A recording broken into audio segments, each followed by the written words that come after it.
Good morning. Welcome into Hurrdat Sports Radio, AM 590, ESPN Omaha, ESPN Tri-Cities. That's DB. I'm Ravi Lulla here on the Pillar Exterior stage. What's up, DB? What's going on, man? Shane, nice intro, man. He's getting me all fired up. I still got, I still got 36 hours to make it to this thing, Shane. You're killing me. That ain't too bad. No, that'll do. We'll hear from one of the guys in those highlights coming up here. That's right. One of the more iconic moments in recent Husker history. We'll talk to Alex Henery at 7:30. Yeah, not too bad. Get a little perspective on the rivalry. Because, that's what it is, right? I mean, 100%. It's not just about how many times you play them. I think a lot of it is about the disdain and the intensity for every time you tee it up. So, this one's going to be a good one. And, I actually have to give Coach Prime a little credit here. Oh. Coach Dion. Okay. Because nothing has created more disdain in my heart for Colorado than Deion Sanders. So I want to thank him for recreating that rivalry a little bit. Yeah, Deion got loose, man. Deion did not like former NFL guys getting at the limitations potentially of one Travis Hunter. Yeah, C.J. Gardner and Champ Bailey got the brunt of Coach Prime's wrath. Stop telling people what they can and can't do, Coach Prime said.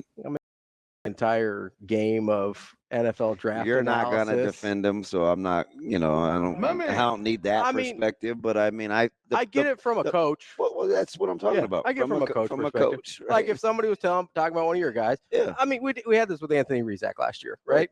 Bunch of people telling Anthony what he couldn't do, a bunch of people telling us what he couldn't do, why he was a Division I quarterback, whatever. I get it. When it's your guy, you stand up for him, and I appreciate that. Yeah, he's riding. So I think, I did 2 shows in Colorado, got one more to do today, and just talking about it, and I'm not even in it. Mm-hmm. I am, but I'm not. I'm not. Whatever. But I can get fired up just having the conversation, right? Bristled? Yeah, I know what it's like to enter that stadium in Boulder. It's a lousy place to get into and out of, kind of one way, and getting hit with snowballs. I remember being on my first unofficial. Dante Jones was my host. I went down there with my buddy Brian and the tight end Dante Jones, DN, defensive end from La Plata, Maryland. Gotcha. And I watched Bieniemy run wild in the second half. I remember redshirting in '92, pissed, but going bananas over the crowd on Halloween. So, it doesn't take – I think Cordell Stewart, I can't remember. Somebody's got to look it up. He may have started 0 of 16 or he was 0 of something. In 94? Against us when up there at their place. 11. I remember Amon housing one early and Teal calling his shot. I remember, 16 tie when it's freezing. You just rattle off the names, man. Chris Hudson and Canavis McGee and Joel Steed and Chad Brown. And, they had some fellas. Yes. So it's doesn't take much to put the quarter in at all. Let's go get it. I know you have a high level of dislike for Colorado. Tremendous. Are they at the top of the list? Yeah. Is anybody close? It's just Colorado with a bullet. Yeah. Texas for a while was right there. But you only played them the once. Yeah. So there's not quite as much. No, but they enlisted the worst feeling. Sure. Because they kept you from winning a national championship in '96, right? Yeah, like that. And I can easily recall that. Yeah. I remember sitting on that bus. Sure. So, ugh, they're pretty high. Yeah. But that's it. I'm over K-State. I never hated Oklahoma. Well, Oklahoma wasn't any good while you were there. So it's I didn't even hate them as a kid. Yeah. And they're whipping Nebraska's tail. So, no, just Colorado. Just Colorado and Texas. I can appreciate that. Yeah, there wasn't much else happening. That's true. At least not on a consistent year-in, year-out basis. Nah. Kansas State got better after you left. Yeah. So they were. I think a lot of people. I kind of more made fun of them. Yeah. It's oh, that's cute. Nice little program. Right. I just clearly it's I mean, Ed Stewart, man, K-State, still K-State. Like that's how I that's how I feel about it. I think the animosity for K-State for Nebraska fans started with the face mask. The Eric Crouch face mask. I think it was the decade of dominance without really having any dominance, right? The DVD that came out. Sure hope so. So I mean, this one is, I was talking in Neb City yesterday, and it's one of the keys for Nebraska is, you got to stay in the moment, right? And it sounds real cliche and kind of coachy, but I think the environment will be electric, and so you can soak it in and embrace it, but like there are these things that happen right when those games start, and you got to settle in quickly. The team that settles in the quickest will give themselves the best chance to get off to a good start, because there'll be a lot of that managing, because internally, and Coach Rule didn't take the bait, but I've been, you don't want to make it about a culture war or our brand versus their brand. I mean, you can talk about some of the things that you can get over the hump. Remember, we were playing a team last year, and I wouldn't call it a quote unquote culture game, but we did say, hey, if this gets a little hairy, what we stand for will get us over the top. We trust what we stand for more than we trust. You can have those conversations, internally as a motivating factor for stability, but that's ultimately not what it's going to come down to. It's kind of how I feel about it, right? You still got to go line it up and manage emotions. So, I mean, this one's should be a good one. So I'm glad you brought up managing emotions. This is something I've kind of been thinking about all week, and I'm glad I didn't bring it up before today, because Coach Rule actually talked about it yesterday, right?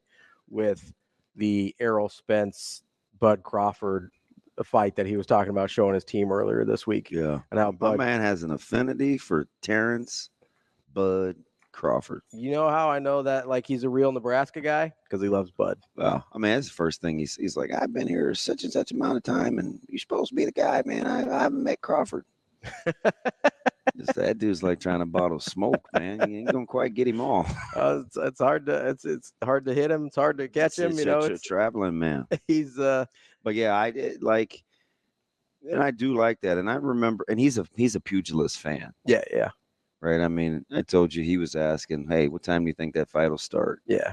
And why, you trying to get him off the field for the scrimmage, or you want to know when to let the coaches go? That thing ain't starting until 11, man. You'll be all right. But it is a lot. It is that crowd. I mean, you got a bunch of old heads in the stadium, and everybody's doing like those nostalgia stories, and 94 team will be back. And it's a lot, because those guys don't really have a sense. Now you're bringing some old guys to talk, kind of set the stage, but I don't know. It's just one more thing to put on the plate. You know what I mean? Yeah. So the thing I was kind of trying to figure out in my head was, we like when Coach Rule says the quiet part out loud. So, and we've mentioned for a while, like, hey, you've got to be able to call something a big game and go out and meet the moment, right? You can't shy away from it. You can't fall flat on your face like we've seen Nebraska do for the past handful of years whenever they kind of gear up for one.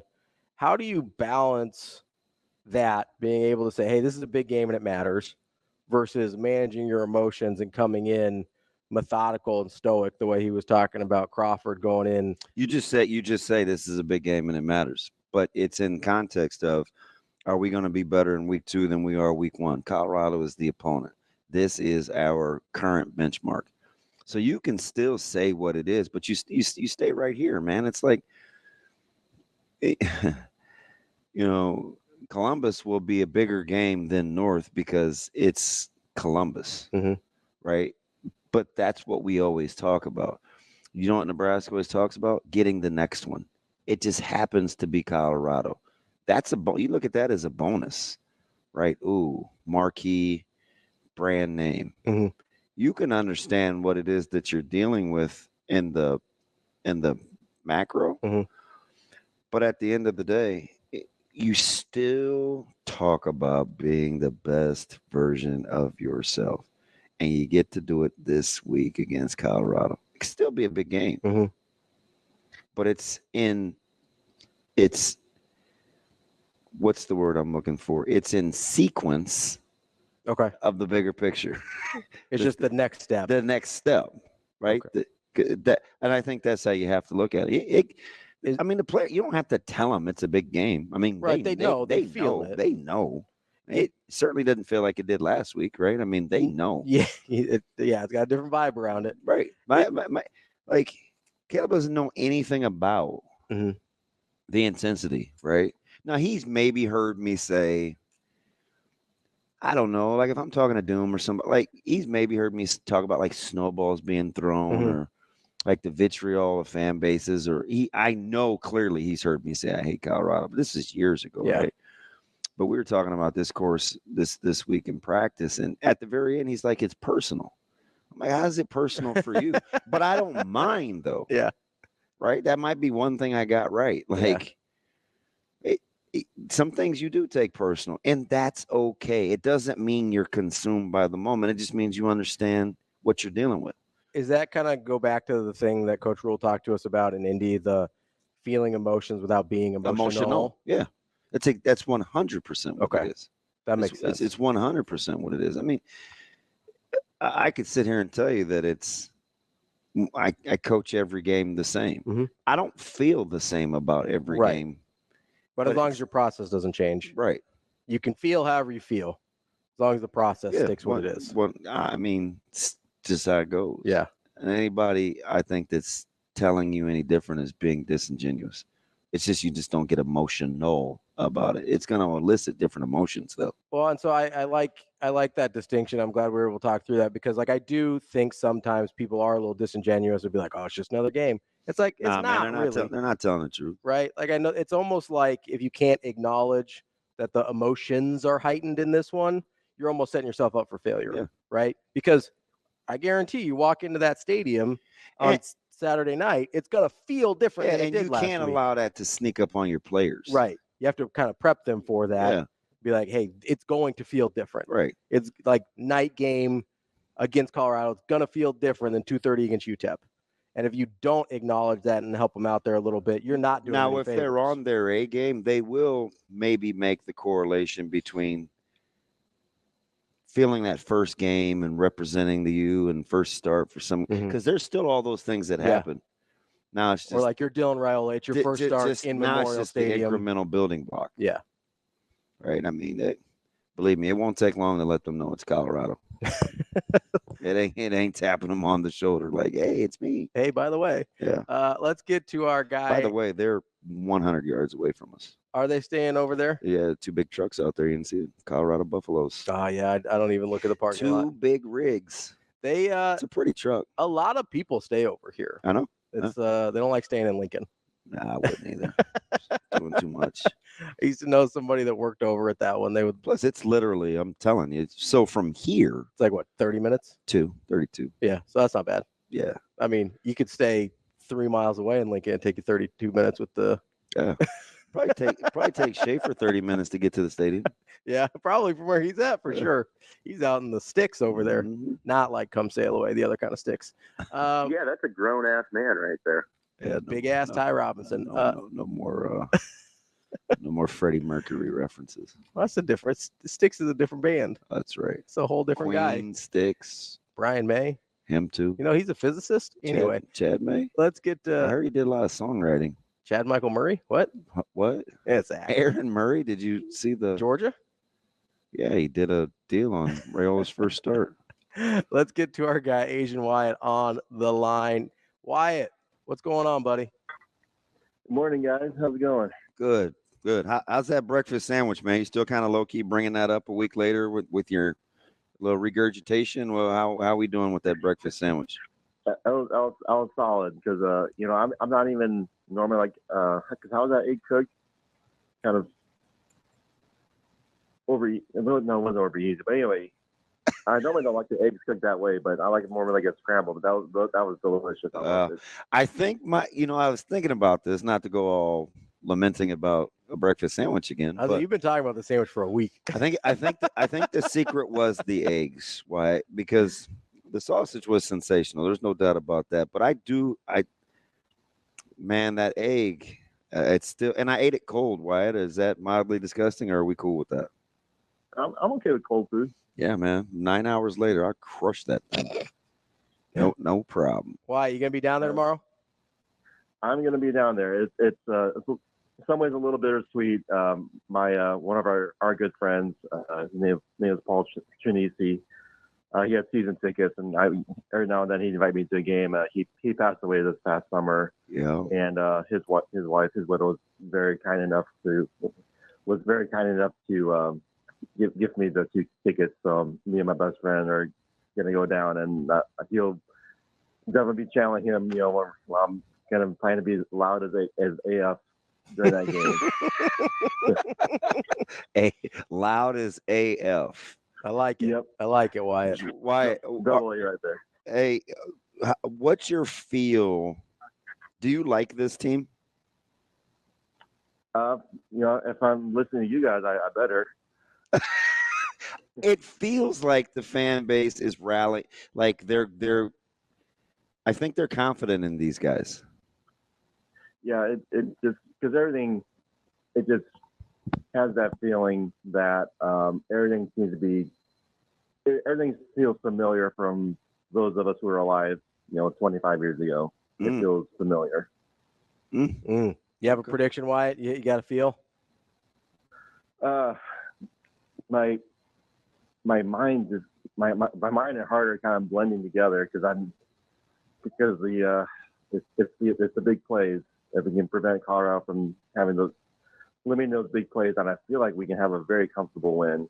That's maybe my heart overtaking my mind a little bit, but I feel maybe you can even get us up to like 30 to 21. Yeah, I kind of like that. You got the cover, 30-21. Good. Yep. Going from good to great. All right, babe, be safe, Wyatt. Yeah, I will. I hope we're all super, super happy here in about 45 hours. Yeah, yes indeed. Yes indeed. It's good math too, Wyatt. Wyatt, Asian. And I'm actually there's the walk off. I'm actually one of those not so great at math Asians. Yeah, my wife. Anyway. All right, buddy. Wow. Must be Friday. Incredible. Yeah. A little R. Kelly moment in a good way. My mind's telling me no. I was like, but my body. That's not where my mind went when you brought up R. Kelly. And I was like, is that 12 play? I can't 12 play? I think that's the name of the song. Oh. I got to remember the lyrics, but that's who sings that song. Yeah. But my body's telling me yes. Yeah. Yeah, no, I know that one. Yeah. You do? Yeah. Wow. I know some R. Kelly. Yeah. Just the music. Strictly the music. Selfish. No, when you said R. Kelly moment, I was like, it's not raining in here. I don't know what's going on. Wow. Oh, man. That's trifling. That ain't wet. Wow. Let's go back to that thing. Like, don't pee on my shoes and tell me it's raining. You're awful. I need for you to go home. Go to your room. Go to your room. And don't come back. Feel free to find that corner. It's your fault. You brought him up. It's wild. It's wild. Wrong for that. Yeah, probably. I feel like that's not anywhere. No? A little out of pocket? It's not bad. Not as bad as seeing dudes silhouettes, but it's okay. No tension, Shane. It is Football Friday. Seeing dudes what? Huh? What'd you say? It's not as bad as what? Oh, somebody was saying something about man in silhouettes and stuff yesterday. Yeah, well, it's Queen, Stop it. Bohemian Rhapsody. Stop it. It's a great song. It's all-timer. Yeah, scintillating. Coming up at 7:30, as we mentioned earlier, we're going to talk to Alex Henery, former Nebraska kicker. 7:45, we will get our high school football fix. Guy Rosenberg, head football coach at Elkhorn South, will join us. 8 o'clock, we've got Tim Verghese from Inside Nebraska. Big recruiting weekend for Nebraska here You know what's funny about Tim? I had never met him in person until last week. Mm-hmm. Ran into him 3 times in like 4 days. No way. So I saw him at. Certainly wasn't at a restaurant. No, I saw him at. What's that mean? You think only it's Indian food? I know I don't. You don't eat Indian food. I'm just saying he could go other places. It's not what I was saying. I ran into him. Dude, go home, man. I ran into him at Miller North. Yeah. At the Miller North game on Friday. Then of course he was in the press box on Saturday, and then Monday, the wife and I were out at a store, and he was there too. Yeah. I was just like, oh, what's up, man? Oh, what's up, man? What's going on? Maybe you guys are neighbors. Probably not. Oh. I mean, his last name's different. I think we're from different regions. Like in Omaha neighbors. Maybe. He might live in the same part of town as I do. At 8:45, we're going to talk to Jeff Hauser, editor for buffsbeat.com. Incredible. 9 o'clock, our Friday regular Mike Sautter, Hurrdat Sports, NAB Preps. Millard South had themselves a night last night. Yeah, and we will, the proverbial mud hole. Yeah, we'll wrap up the show with our guy, Matt Vrzal, former Husker, owner of Paisan's Pizzeria. It's so bad. Does Verz hate Colorado as much as you do? Yeah. Anybody else he hates even close? Oh, no, Shane. You got Shane? Yeah. Is Florida State up there on that list? Somebody brought them up. I don't hate Florida State. No? Just didn't like the way they made you feel? Nope. Alex Henery coming up next. Welcome back to Hurrdat Sports Radio, AM 590, ESPN Omaha, ESPN Tri-Cities. That's DB. I'm Ravi, Lulla. And we're joined now by Alex Henery, who made that famous kick. Alex, former Husker kicker, how are you this morning? Doing well. Thanks for having me on. Hey, good morning, Alex. You know, it's interesting to talk to you. We were just talking about some of I coached with Coach Queen and Coach Lamanji. We were talking about pregame rituals, and you were the topic of conversation a couple of weeks ago. And lo and behold, I get to talk to you 2 weeks later, man. How you been? Good. Hopefully, my pregame rituals were pretty good. Yeah, they were mesmerized. Coach Lamanji tells the story. I was like, I just was watching him kick, and I was like, oh my gosh! I was telling my coaches, you got to come see this guy. That's funny. And he's not very emotional, so to hear him tell a story like, and have like an affinity for somebody, it was like, wow, he must have really liked Alex because he didn't say anything nice about a whole lot of people. Man, it's good to talk to you. Yeah, you too. Alex, let's jump right into this Colorado rivalry. I was talking with DB in the first segment. He's got a certain perspective on this team. Obviously, when you were playing Colorado, they weren't nearly kind of in the same place as a program as they were when DB was playing, but it still seemed like there was quite a bit of animosity there. Like, how did that team feel when Colorado was on the schedule? Yeah, it's definitely just one of those, rivalry tradition games that it's on the schedule, and you gear up for it as the week comes, and it's one of those that you definitely want to win when you look at your overall schedule. So it's just one of those things. Everyone knew about it, knew the history on it, and it was always a fun game to be a part of. Alex, let me ask you something. It's from because Ravi was asking about like managing emotions, and I tried to generalize it, but it may actually be specific for particular position groups. When you're dealing from a kicking standpoint, right, that isolated, singular moment for what you do you feel like, or did you have to channel and process emotions differently than, like, let's say, the other 10 guys that may be on the field?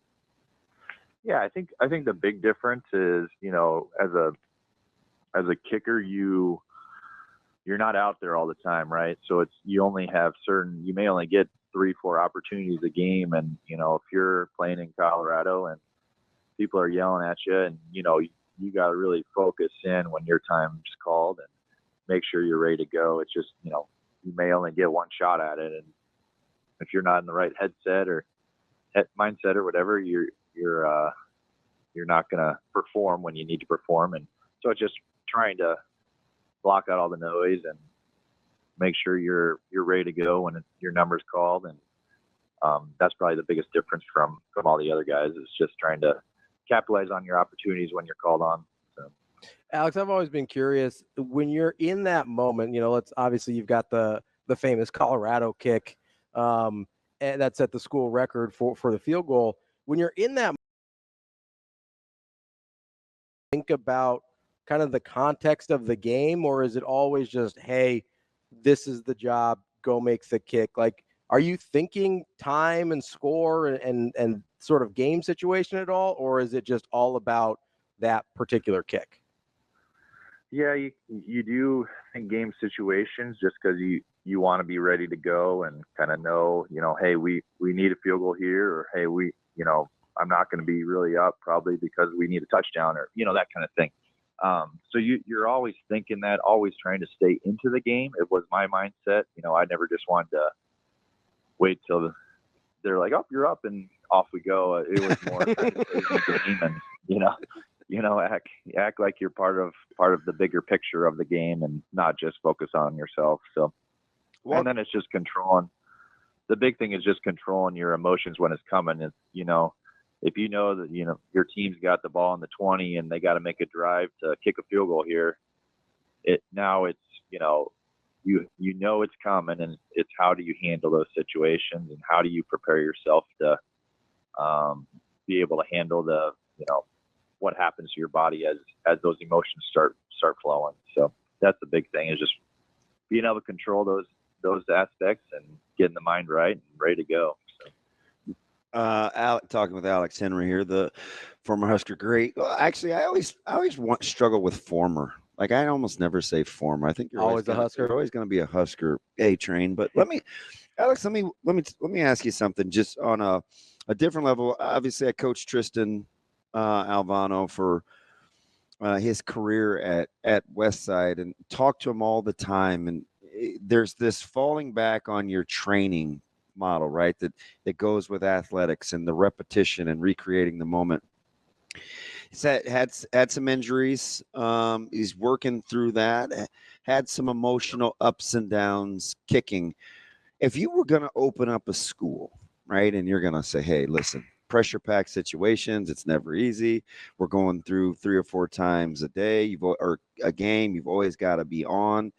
Where do you fall on the falling back on your training versus just staying in the moment? Because it seems like with a lot of the special teams guys, the preparation is so regimented. I always wonder if you guys forget to have fun, right? I mean, Hurrdat was super high strung, and you guys are very, very particular. What's that balance like?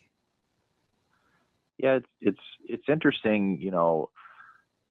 Kicking is a lot like golf. It's, you can go to the range and hit all day. It's trying to put yourself in situations that when your number's called, and always explain it as, you're playing basketball at home and you got 5 seconds left. You're Michael Jordan trying to hit the last second shot, trying to put you in those situations in a practice to be ready for when that situation comes on a game day, trying to make it more lifelike, right? So yes, a lot of everything is, hey, you're going to the driving range and you're trying to hit the same ball all the time from different angles, but it's trying to simulate, really what a game-winning field goal could feel like. And I do a camp during the summer, and we try to put kids and take them out of your element of just saying, hey, everything may not go right when you're out there on the field, but try to put you in situations that you know how to handle things when things don't go right, or something's a little off, or you stumble on your steps, or all that kind of thing. There's a lot of things that can go wrong that can get in your mind, and just trying to simulate that and being ready for a game situation like that. From high school to college to the NFL, I'm seeing a lot more injuries with specialists, but you guys are also bigger, faster, stronger. It's crazy to see on a Sunday in the NFL. I mean, guys just routinely making field goals from 55 yards out, right? It's like these guys have these hammers now. Like, what's changed in your opinion with the training that has added to this superior leg strength that we've been seeing here the last handful of years? I think so much of it is kids are specializing at such a young age, and there's there's so many more kids at this age that are specializing in kicking than even just say back when I was kicking. I played soccer and I did kicking for fun, and I think I just wound up in the NFL. Yeah, but all those Darren Erstead, Sam Cook, Brett Maher, they're all I feel like we were all really good athletes that kind of fell into kicking. I think today's day there's a lot of really good athletes that are trying to specialize in it from such a early of an age where in the past that may not have been the case. So I don't know, that's my thought. But do you equate it to like these pitchers now that throw so hard, and we've seen all these arm injuries, like with the power and the strength that comes from kicking? The evolution is you're just going to see the frequency of injuries increase. Yeah, and I think there's a certain much like, I don't know anything about pitching, but much like pitching, kicking, there's a certain way you can do it that you're not, if you're using your groin and your weak muscles to kick, there's the likelihood of you injuring yourself is a lot higher than if you're actually turning your foot over, getting your knee straight to your target. So you're using your quads and your hammies. There's much less, apt for getting hurt. So I would say, there's the kickers these days are so strong. It's just when I work with guys, it's trying to get them so they're using the right muscles and they're not going to injure themselves, and trying to take care of them to get more longevity out of their leg, much like a pitcher. Alex, we appreciate you joining us. We hope you enjoy the game tomorrow, and I hope the result is just like the last time Nebraska played Colorado when the coach's kid was playing quarterback. Yes, go Huskers. Thanks, Alex. Appreciate it. Alex, we appreciate it. That's Alex Henery, Husker, not a former Husker, always a Husker, and the owner of the longest field goal in Nebraska history. We appreciate him joining us. Guy Rosenberg, head football coach of Elkhorn South, coming up next on Hurrdat Sports Radio. Wrapping up hour number one with Coach's Corner here on Hurrdat Sports Radio. That's DBM, Ravi, Lulla, AM 590, ESPN Omaha, ESPN Tri-Cities. We are joined now by Guy Rosenberg. He's the head football coach at Elkhorn South. Good morning, Coach. How are you? I'm doing great. Thanks for having me on. Hey, Coach. Good morning, man. You guys ready to go? Yes, sir. It's good to have a nice regular week here without heat modifications and switching days of games. So, yeah, the players are locked in and ready to roll, and we're excited to get on the bus and go over and play Bell West. Yeah, let's stay right there because it's one of the marquee matchups of the week. And you're a creature of habit, and you're very good with routine. I think that's lent itself to all your consistency. How difficult, even as experienced, as savvy as you are, how difficult is it when you have to manage those schedules like that? I mean, routine is exactly that, right? Right. Well, I do think we try to be as routine as possible, just like that you guys do, just because don't want players to expend energy, worrying about things that are out of their control. And so it seems like when there's that routine, you can get right into it's established, and you don't have to, you're just on autopilot, I think, as far as in that case. So we just wanted to make sure that was something we talked about last week, though. Hey, we don't have any control over when the game's going to be played or if it gets delayed or postponed. So let other people worry about that. So, kind of let the civilians worry about that, and you guys go about your business and just be ready to go. When the lights come on, we got to be ready to go. And I would say that, it's one of those things that most people don't care about your problems, and some people are glad that you got them. So they said all they're going to do is they're going to get up the next morning, and used to be in the old days they'd open up the newspaper, but hey, that they're going to check scores online, and the person that's looking at the score, they could care less what the circumstances were that were leading up to the game. All they know is who won and lost. And so I just figure that's our job to produce the best score we can and the best dash between the score, because to me that dash between the numbers is the quality of play, and that's something we have direct control over. And so that's always our goal each week, is to do whatever we can to take care of the scoreboard, but to make sure that dash is up to our standard, and it's something we can all take pride in together. Well, Coach, whatever the circumstances, didn't seem like they bothered you too much last week. Pretty convincing win over Lincoln East, but I know how coaches think. I'm sure that 38-5, there was something there that you weren't in love with. What were some of the things you were focusing on getting better at between week 1 and week 2? Well, I think that the key word just right there was in your question, just sustained focus. That's we need to play a complete game and need to have sustained focus throughout the whole practice.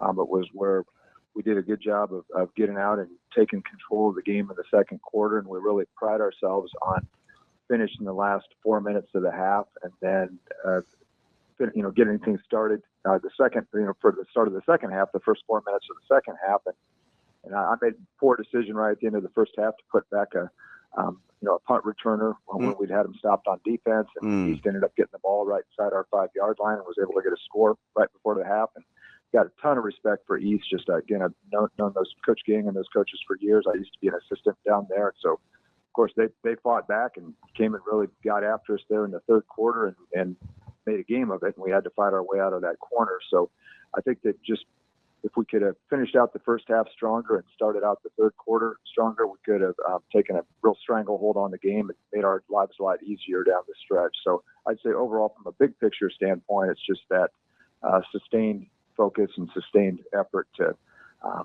particularly at the end of halves and at the start of halves.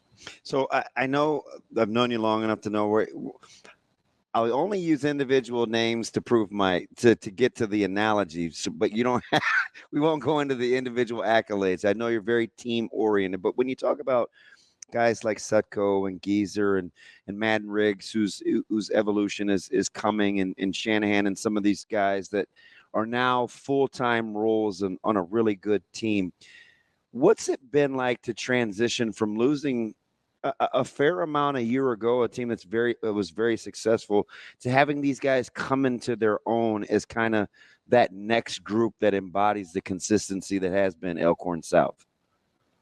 Well, I'm just so proud of all our players, particularly the seniors. And you mentioned a couple of guys, our captains, Madden Riggs and McWhorter Geezer, Mason Newman, and Brody Parks. But they're the guys that are out front carrying the flag. But I really feel like you can't have enough leaders, and that we try to be real intentional for as far as with the culture.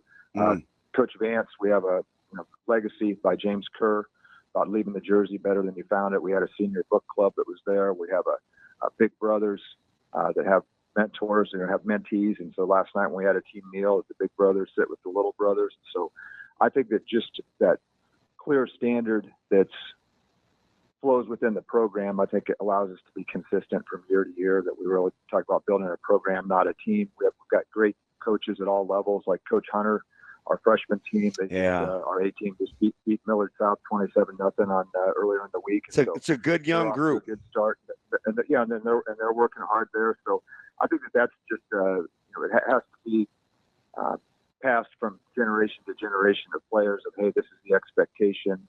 If a guy isn't doing something the way it's supposed to be done, it's most effective. As coaches, we're going to be on them, but for older players to say, hey, that's not how we do it here. So just really proud of all those guys working together. And as you mentioned today, we got some playmakers. Gavin Shanahan, outstanding running back. Yeah.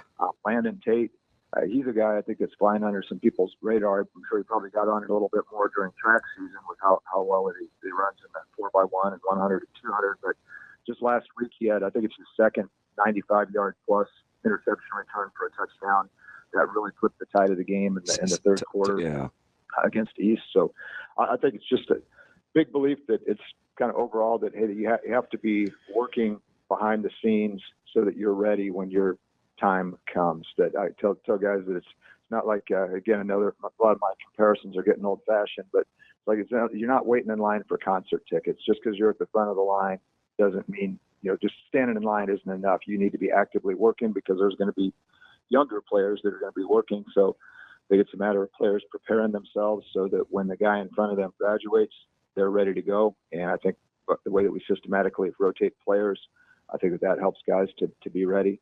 And so I think it's kind of the same thing how it is within a game. I heard just on my drive over, I heard Alex Henery talking there about getting ready for the moment, for kicking a big field goal and being aware of the situation. And it's too late to get ready when the time comes. You have to be ready ahead of time. And so I think that's within the game. What's important now? What do I need to be thinking about as a player? So I'm ready if I would go in. And then same thing off season and game week. What do I need to be doing so that I'm ready when I've earned the opportunity to be out there on the field? Man, I love it with the book club. I mean, we read over it's like, and Ravi's listening, he smiles. It's a lot. There's so many similar, gosh, I could see it, Coach. The big brother, little brother, the mentee thing, the books, the reading. It's amazing how in 2024, with all that's going on, and the game is this or the game is that, like the core is still the core when you talk about the ultimate team game. It's just beautiful to listen to you talk about. Let's get to the opponent. It's a little bit different Bellevue West team than we're accustomed to seeing.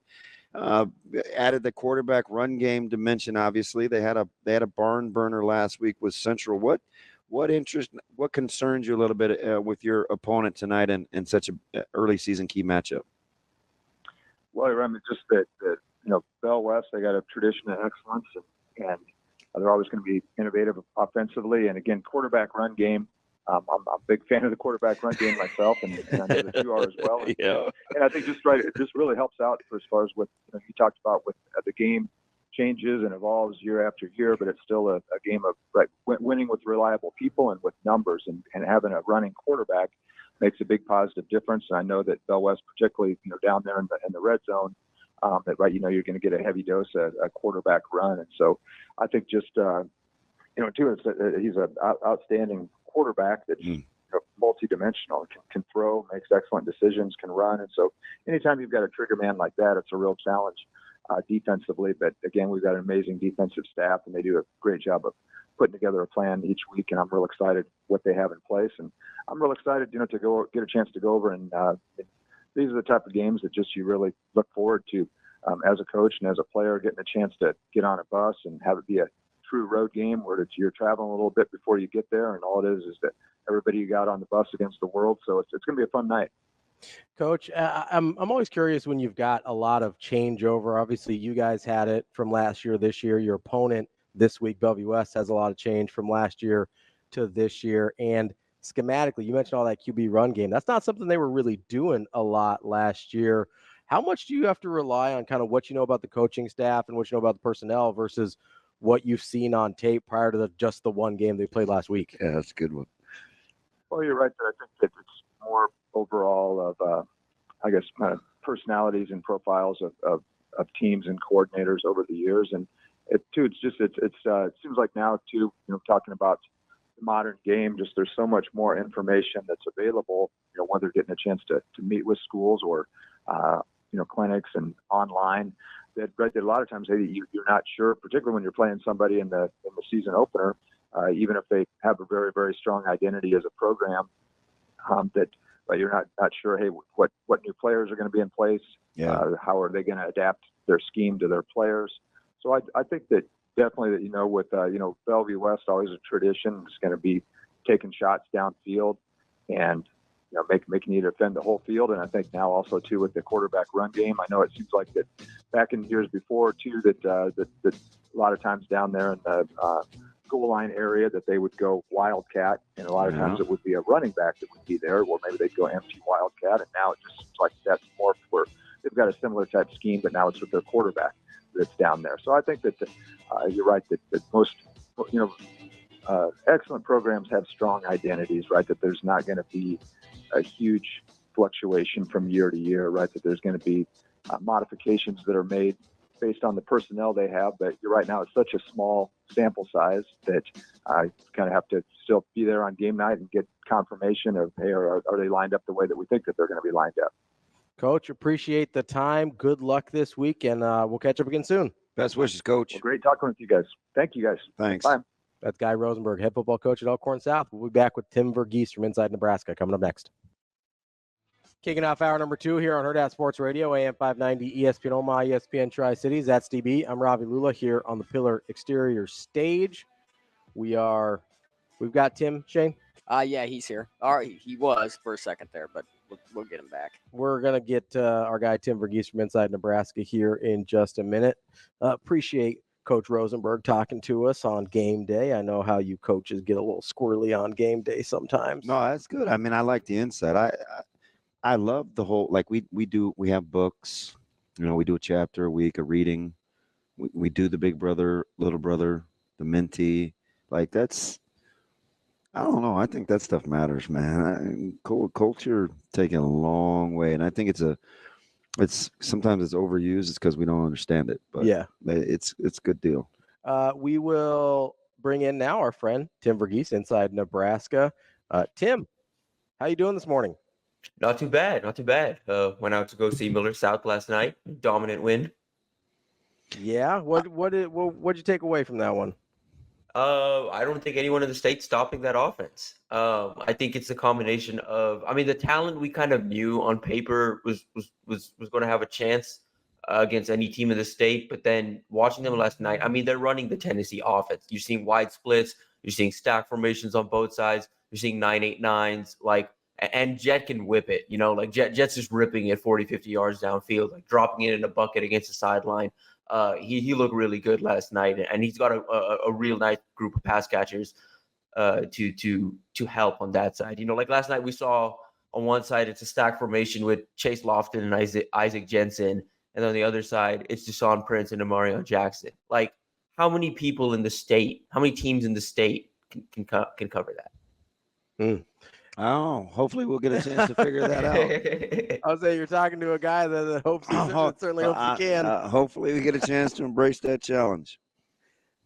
Tim, I did want to stay on Jet Tamal here for a second because he's kind of an interesting piece for me. He doesn't get the accolades that a lot of the pass catchers get, but he is kind of the key to the whole thing there because ain't nobody getting that football without him.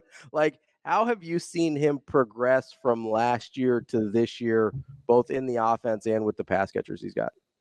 Yeah, I kind of saw. So when I watched the sophomore film, before I even got a chance to meet him, way back in the spring, there were some questions with the throwing motion, the feet, again, just his processing, and we've seen general overall improvement in all of that. His fundamentals are a lot better, the motion's a lot cleaner.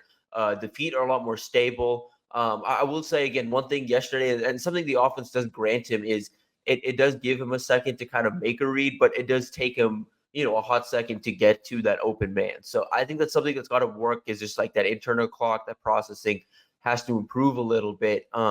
We've seen gradual improvement from him. I do like the general athletic floor he has. He's a really loose, fluid athlete at the quarterback position. You watch him move around the pocket. He can create if he needs to. He can extend plays. He's just a very mobile, bendy athlete, which you like to see at the position. Allows him to kind of do some things off platform, kind of whip that arm rather than having to plant and throw. If nothing else, I like him for the fact that I think we just assume, he's got weapons and weapons and weapons, and that's always a good thing. And a lot of times it is, but you have to have a certain temperament to not feel the pressure when guys aren't, hey, man, I'm open, or, hey, you got to get me the ball, or who needs a touch, right? So sometimes that can be a little bit nerve-wracking. And for him, he seems, at least his demeanor, his body language and stuff, his command, he seems to not really be swayed by that. And I think that's kind of an underappreciated quality for a quarterback, because sometimes guys wanting a touch or needing a touch or feeling some anxiety from not getting enough targets can wear on a quarterback if you're not built emotionally for it. He appears to be built for that. Yeah, he has that. He's just a calm play. You watch him in tough situations. He had a pick last night in a weird type of situation. Again, the game was out of hand at that point, but it was a pick that probably shouldn't have gone against him. And didn't really fight it, didn't really do anything, just took the ownership for it. And you saw that all offseason again. He's very calm, very cool, very poised. And like you say, I do think that's both of those things, just being able to maintain that composure and also again having that ability to not let that wear on you are two important things. And that's something that's becoming a lot more important for me at that quarterback position, is just that ability to step up in those big moments and be calm and be that team leader. Tim, before we move on to Nebraska, any high school games you're heading out to tonight? No, we've got some things I'm dealing with tonight, so nowhere tonight. If anything, I might stop through Bellevue West. There you go. That'll be an interesting one. Yeah, keep an eye on Jaden Sutko. I'll be curious to watch his evolution through the recruiting process. He's got a chance to be a good one. Just a junior. Elkhorn stuff. Tim, let's Did you say you were going to Nebraska? What's that? Did you say you were going to Nebraska? Yes, I am. I'm going to Nebraska now. Tim, I thought his camera froze for a second, so I didn't know if he was going. Tim, obviously a big recruiting weekend for Nebraska, a bunch of guys that currently committed elsewhere, but still seem to have a bit of an affinity for Nebraska. How did some of those come together, whether it's Dawson Merritt or Cortez Mills?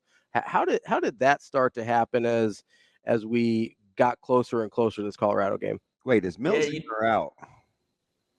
Mills is in. As of what we know, he's in. And Oklahoma did really push hard, but does sound like he's making it into town, and they seem at least okay with it as we're heading into the weekend. As far as how both of this came together, I mean, we kind of talked all offseason how the job the staff does building relationships and maintaining those relationships.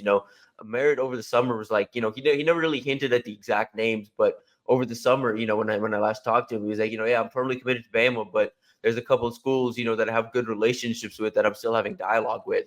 And reading between the lines there prior to his commitment, he always mentioned Nebraska's a school he's got the most relationships. Alabama's a school he's got the individual one-on-one best relationship at.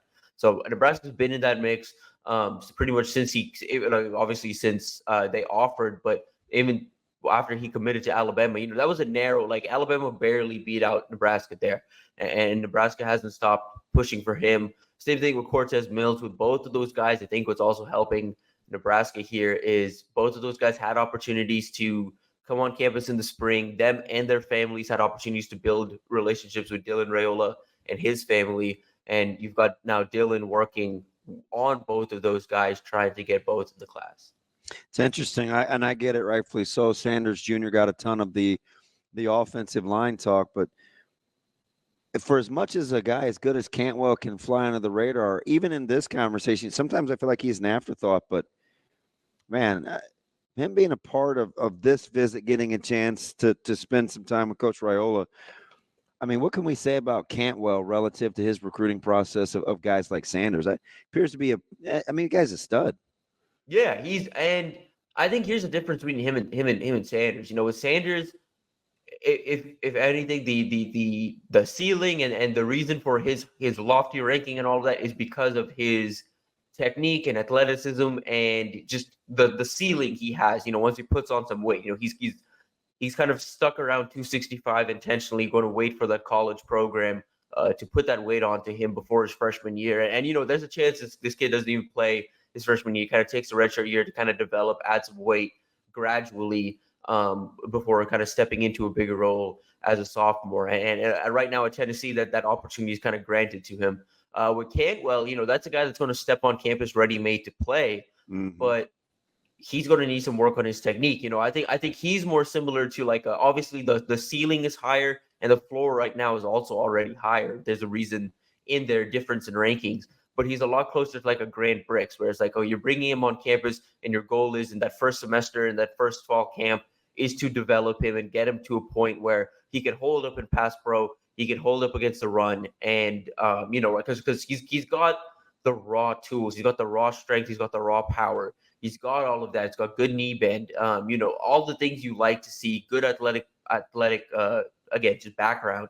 But with him, it's just a matter of working that technique, sharpening that technique, and that's the difference between the two. Is one, you're banking on this athletic phenom to put it together technique wise, and the other one, it's a guy with good technique and good athleticism that you just need some time in the weight room with. Tim, another guy that's planning to visit, you talked about last week that if he was able to get back on campus for Nebraska, you thought all bets were off. That's Michael Terry. Well, coming back on campus for Nebraska, you still feel the same way, that this kind of opens up the door for Nebraska in a way that maybe it didn't feel like it was a week ago? I think so. Texas continues to trend, and like I've kind of mentioned too, like the effort Texas has put in over the last month and a half has kind of started to see them separate. But there's something that keeps them coming back to Nebraska. They've been the most consistent program in his recruitment. They were on him hard as like a priority target before Texas was. They were obviously on him before Oregon was. He's got multiple really good relationships. He really likes Lincoln. A lot of the concerns there between the Terry family in Nebraska has just been the proximity, and then like again where Nebraska's status is compared to Oregon and Texas, who they see those two programs as contenders right now. And they see Nebraska as a program that's a couple years away. I think Nebraska needs to show him and Merritt. Like, with Mills, I think it's more about just the pass catching or the quarterback he's catching passes from. But with Merritt and Terry specifically, it's important for Nebraska this year to kind of show that they're on track to compete for championships, or at least contend for Big Ten championships when those guys would be on campus. That's not saying do that this year. Obviously, that's an incredibly lofty expectation. And at this point, just seems difficult for Nebraska to do this year. We have to see, let them check a couple other boxes off first, but they just need to see that Nebraska is making that progress forward, because the programs the other two programs that Terry's considering and the program that Merritt's considering or committed to right now, they're already in that championship hunt. He's getting a fresh new haircut tomorrow morning before he heads to Lincoln, and he'll be on campus potentially with Dawson Merritt, even though I think CJ could play inside as opposed to outside. What do you make of the latest developments with Christian Jones? Yeah, I still feel good about Nebraska here, and I feel like, going into the season, like last week helped him answer a couple of those questions he had about Nebraska. This week's another really good opportunity to help him answer some of those questions of just where this program is. A lot was made of, because I talked to him after y'all's win last week, and had that quote in there about I was like, what do you want to see from Nebraska? And he said, I just want to see if the guys put the work in this offseason. And I had some people on the message boards being like, okay, why is a 17, 18-year-old kid like talking about a college program like this? Like what the like kind of referencing like that quote unquote entitlement. I don't think it's the case at all. Again, like for him, it's you have to remember here, he's been recruited since Scott Frost. He's been hearing this word from Nebraska about how well they've looked in the offseason and how much better the team's going to be this year. And then they come out and they don't show improvement whatsoever. So for him, it's just like, okay, they've said they've put in the work. Let me see. I mean, this is a kid that just wants, obviously wants a lot of different things. And after those boxes, there's just one box left to check. And if Nebraska can do that, I think getting him on campus back-to-back weeks and keeping him away from Oklahoma should bode well for Nebraska here. Tim, as we move our focus to the game tomorrow, what is the impact of a win against Colorado for some of these recruits, as opposed to, like, I know the atmosphere is a big part of it too, but is this kind of one of those, hey, they got to get over the hump here in a lot of these guys' minds? I think so. I think you do have to a little bit with some of the 25s and some of the 26s that have followed this program for a while. For the rest of them, there's a bunch of 26 targets and 27 targets expected in town. For them, just the atmosphere alone is going to make a big impact. As long as Nebraska plays competitive, I think those guys are going to leave with a positive impression of Nebraska. That's just how it goes. Like even when I was back at A&M, when I was covering, like Jimbo Fisher's program, there's a bunch of these big games under the lights where guys would come in and then they're just impressed with the Kyle Field atmosphere, 110,000 rocking stadium at night. Win or lose, as long as you play competitive, there's something to sell there. And but for guys like Christian Jones and guys like Dawson Merritt and those kind of guys, like I think a win tomorrow is a big, like, I think leaving tomorrow with that feeling that, okay, Nebraska can win these games. Nebraska can have the spotlight on them, and under Matt Rule, they're able to step into that spotlight and they're able to perform. But that's a big question that a lot of these guys just have not had answered, because Nebraska hasn't done it really in their lifetime. What do you make of the Chase Lofton scuttlebutt here as of late? Yeah, I caught up with him last night, and he doesn't have any other visit plans that he's made publicly known outside of getting back down to Florida State once or twice this season. My personal feel on Lofton right now is I do think he's still pretty locked in with Florida State, but if you were to waiver too, I do think if Nebraska wanted to get back in that, I mean, obviously they're still having communication, but Nebraska would still need to jump Texas A&M. I felt when he was going into his commitment in June in the first place, I felt like Texas A&M kind of had an edge on Florida State. Florida State kind of surprised me when that was the pick. And I still do think Texas A&M remains that school that's like best poised to, or best positioned to flip him, Nebraska would be that third school right in there. But again, until he makes some visits and there's still a chance he pops through unannounced tomorrow and kind of surprises everybody.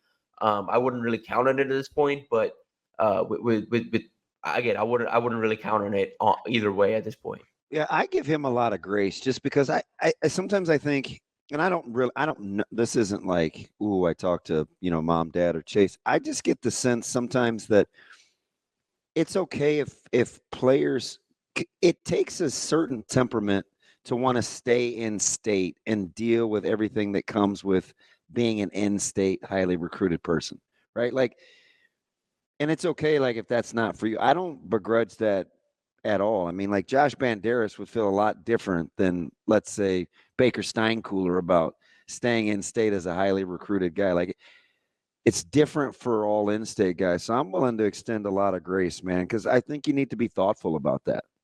Yeah, absolutely. And for some of these guys, I think you also have to remember too, like, again, for someone like Lofton and some of these guys, it's like, okay, we were born and raised in Omaha, like lived around the state the whole time, haven't seen a whole lot else. Like for Lofton, it was just cool to get out to the East Coast and see Florida, like when he made that Florida swing through Miami and Florida State, it was just cool to do that. And these are life opportunities they have that they may not be extended, down the line, like this opportunity to go play and live in Florida, this opportunity to go play and live in Texas. For Christian Jones, when he was flirting with Auburn and Miami was in that mix too. It's just like, I'm not mad at him if he wants to go to Oklahoma Tennessee game. You know what I mean? Like, it's fine. Exactly. Right. And so it's like, I get it, on that standpoint too. It's like, go live your life, like go experience something new. Like, I mean, you would hope that for young people, you hope that they want to go explore new things as much as that tradition and that pride of staying home means to this fan base and means to these guys. Like, again, at the end of the day, the guys that want to be here will be here. And the guys that don't, they'll find their home. Tim, I'm curious because this is something I think about a lot with some of these guys, especially when they get into college, but as they're going through the recruiting process as well. When you talk to these guys, do they talk much about kind of the financial opportunity in terms of like, this is for especially the highly rated guys, can be a life-changing amount of money. It might be their best earning opportunities they ever have in their life. Like, is that something you hear them sort of process through real time, or is it more, hey, I'm highly recruited, I think I'm going to go to the NFL, I'm just trying to find the best place to get me to that next step?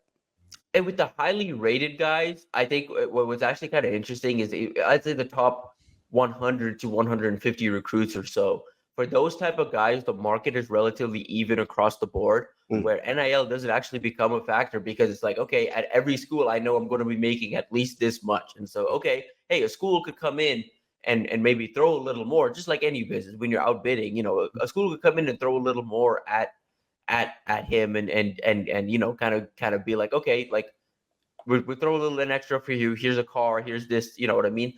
But it doesn't really have as much of an impact as people think in the top 150 recruitment, just because there's money everywhere at this point with the schools they're considering. But it's when you start getting past that 150 number.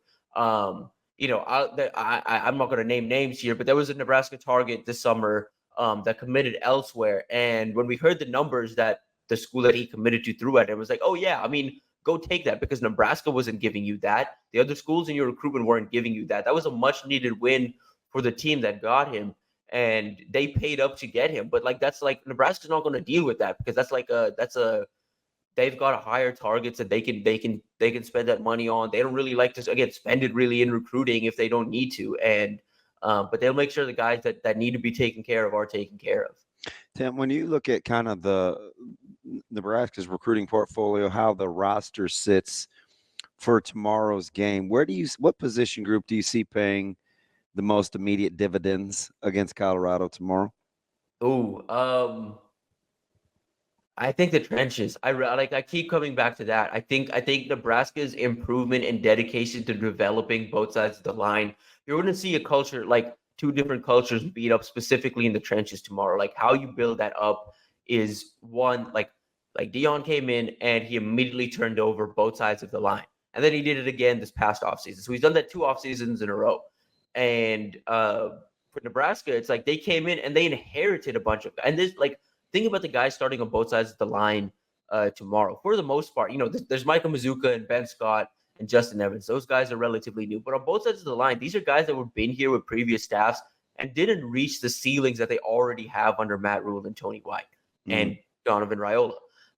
So you're seeing development on display. You're seeing, and it built depth up. Like, I do think Nebraska is going to be able to go 2-3 deep potentially at Jack and give Colorado's tackles some trouble. And on the interior, I've got some real questions. Like the further we go back in the film, me and Steve Marek this week kind of talked about it too. But the further we go back on the film, just from this early game and going back to last year and watching some of these guys back on tape, there's an opportunity for Ty and Nash to just kind of. Yeah, I think Kalinskis is. I think he's in trouble. I think he's in trouble. I think there's some concerning reps from Benson last week where he's just getting manhandled by like a 6'2", 275 D line. So the interesting thing for him, and that's funny you're on that, because I thought at first maybe it was him moving from tackle to guard, right? But I would think that would be an easier transition. I think at center they're undersized. He doesn't have enough starts. Yeah, like that's a real concern for me, and. Again, I think another element here too, I think a lot of people aren't really talking about Nebraska's special teams. They've put a lot of emphasis on that, tried to make that like a key component in their game. And Colorado mutually parted ways with their only special teams analyst like 2 weeks before the season. Like, I think that's going to be a difference. Was that pre or post the Fight Club? Was that not the wildest story ever?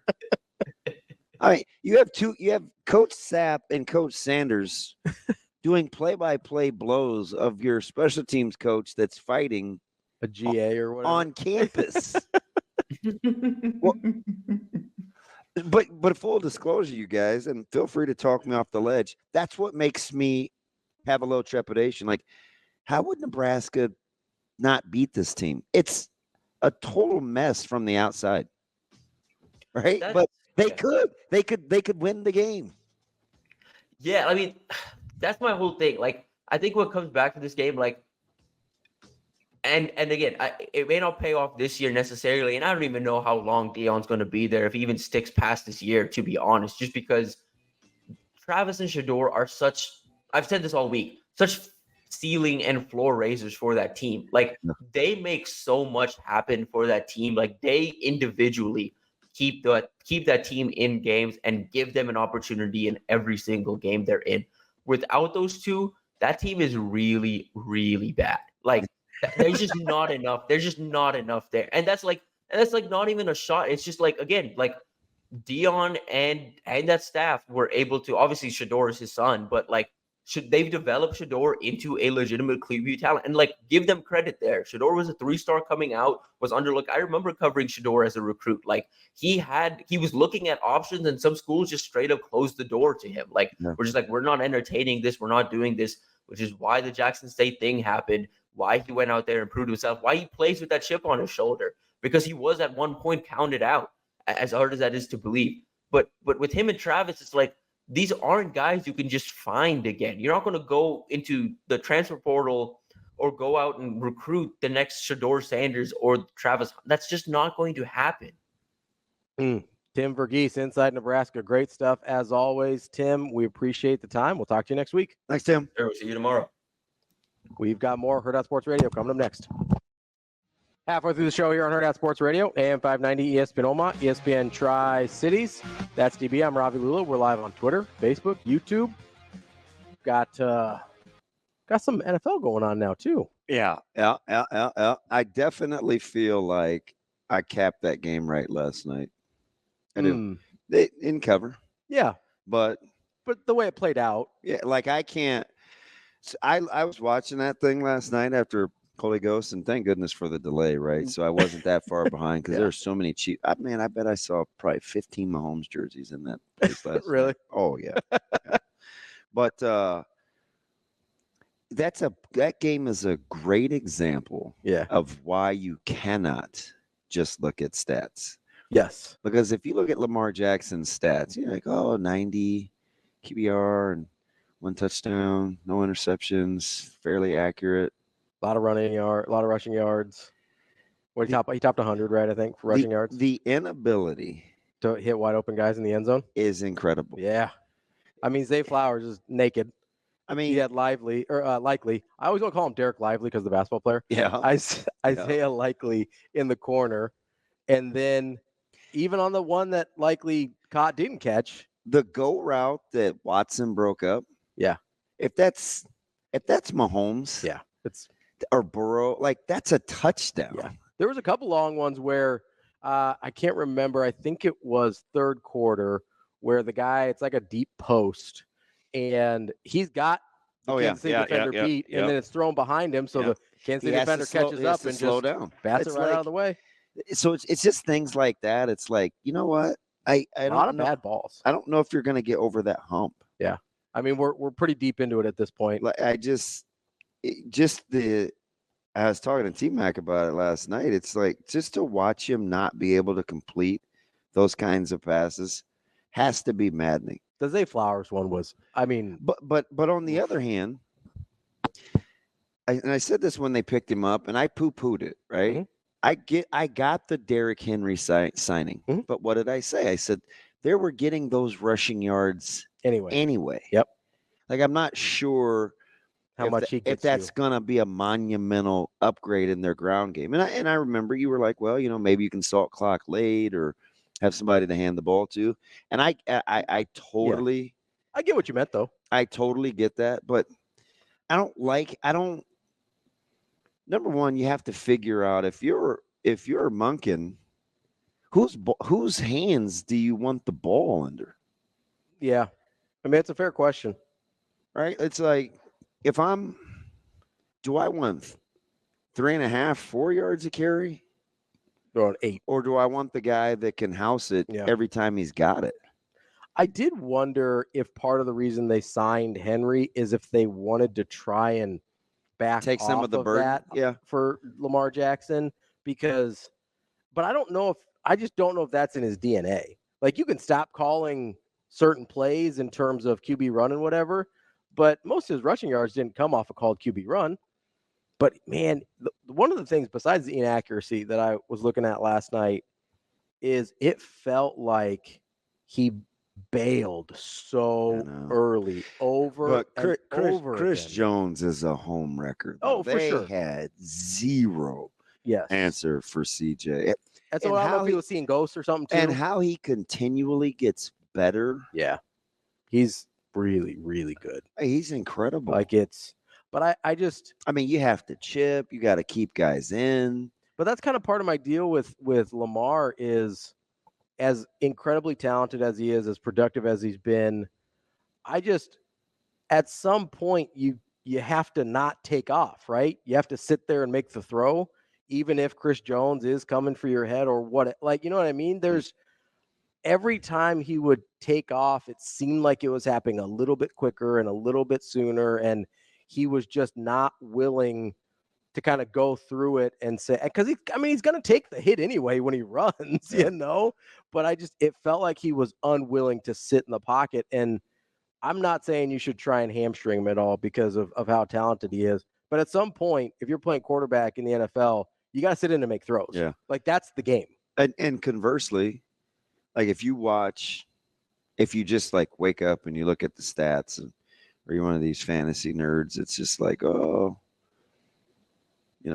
45 yards, 1 touchdown. I'm sure you get points for the touchdown or whatever. Mm-hmm. But you look at Pacheco, conversely, and you're like, it was just an average night. No, he had a good night. I felt like he had a good night. I did too. Like finishing runs and getting the first down. He's got an uncanny ability for like important yards too. 100%. That's what I'm talking about. Yeah. Right. So he makes those meaningful plays. Yeah. And it's like, golly, man, he just is imposing his will late in this game. They do not want to see number 10. Mm-mm. Right? Or I didn't want to see number 10 in the Super Bowl last year. Or the little checkdowns. So it's like the meaningful play, the meaningful yards is what I'm talking about. When you look at 26 for 41 and however many L-Jack threw for, you didn't get the meaningful ones. Yeah. Even the ball he threw to Bateman didn't need to be like that. Yeah. Yes. 100%. 100%. So it was just like, yeah, I don't know. Like I felt like, and like look at I can't account for that when I'm looking at the matchups, but I like the Ravens matchups with them. I mean, look at the stats, right? So you're talking Jackson and Mahomes. Jackson 273. Not to be confused with Jackson Mahomes. Yeah, God no, never be confused with him. Lamar and Mahomes, 273 for Lamar, but he adds another 122 on the ground. Patrick Mahomes, 1 touchdown, 1 pick, 291, QBR 66, basically. QBR similar QBRs. QBR is very similar, but you look at those and you're like, okay, I could see, like, you could kind of toss up who had a better game there, but if you're actually watching that thing, Patrick Mahomes makes every play you need him to make. It's every single one. It's uncanny. It took a Herculean effort to get the deflection on 3rd down. Yeah. Or Baltimore wouldn't have even had the ball back. 100%. There is. So I'm like, it's wild to me. Like, it's how some what guys have 8 incompletions. Yeah, 20 for 28. Yeah, he's pretty good. Speaking of that kind of effort, dude, the Pacheco thing, go like.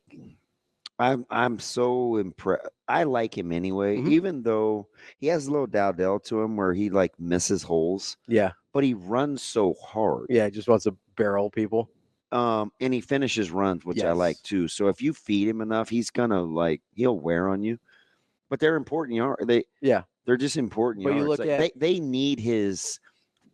need his personality in that offense. Physicality. Yeah. I mean, because you look at 15 for 45, 1 touchdown, whatever. You're like, that's not great. But they needed him. What he brings to the table for that offense is a huge difference maker. Yeah, the difference between he and Hill, like Hill had the catch out of the backfield, and he doesn't get out of bounds. Yeah. Right. You cut back and. Pacheco, on the other hand, when he needed to stay in bounds and get the extra and could yards, have run out of bounds, he did. Yeah, he gets the extra yards. He gets the extra yards, and they got to move the sticks. And when he needs to get out of bounds, I don't know if it's a football IQ thing. I don't know if it's a game sense situation thing, but he's really good at that. So they're playing a winning franchise. Yeah, that's what. Because I mean, you look at that thing, and it's like, I know Baltimore's kicking themselves, but you know what? You can't do the routine. It's really hard. It's really hard if your quarterback can't make some of those throws consistently. It shouldn't have even come down to the big toe. No. Right? Zay Flowers is wide open in the back of the end zone. I mean, wide ass open. There's nobody. And he missed him by like 4 yards. It wasn't close. And I'll give Watson some credit, too, because that post you're talking about, that was, first of all, he put too much air under it. It was a little behind him. Didn't lead him, yeah. Man, I swear to goodness, if that's a Chiefs wide receiver, Baltimore's going to get PI. They are going to have a pass interference on that. You mean the Chiefs receiver is going to force them to go through? Something's going to happen where they won't play winning football and they'll get a PI. Watson just breaks that thing up, and it's like, man, I can't believe you missed on that throw. Yeah, can't believe you gave me one. Right? Yeah.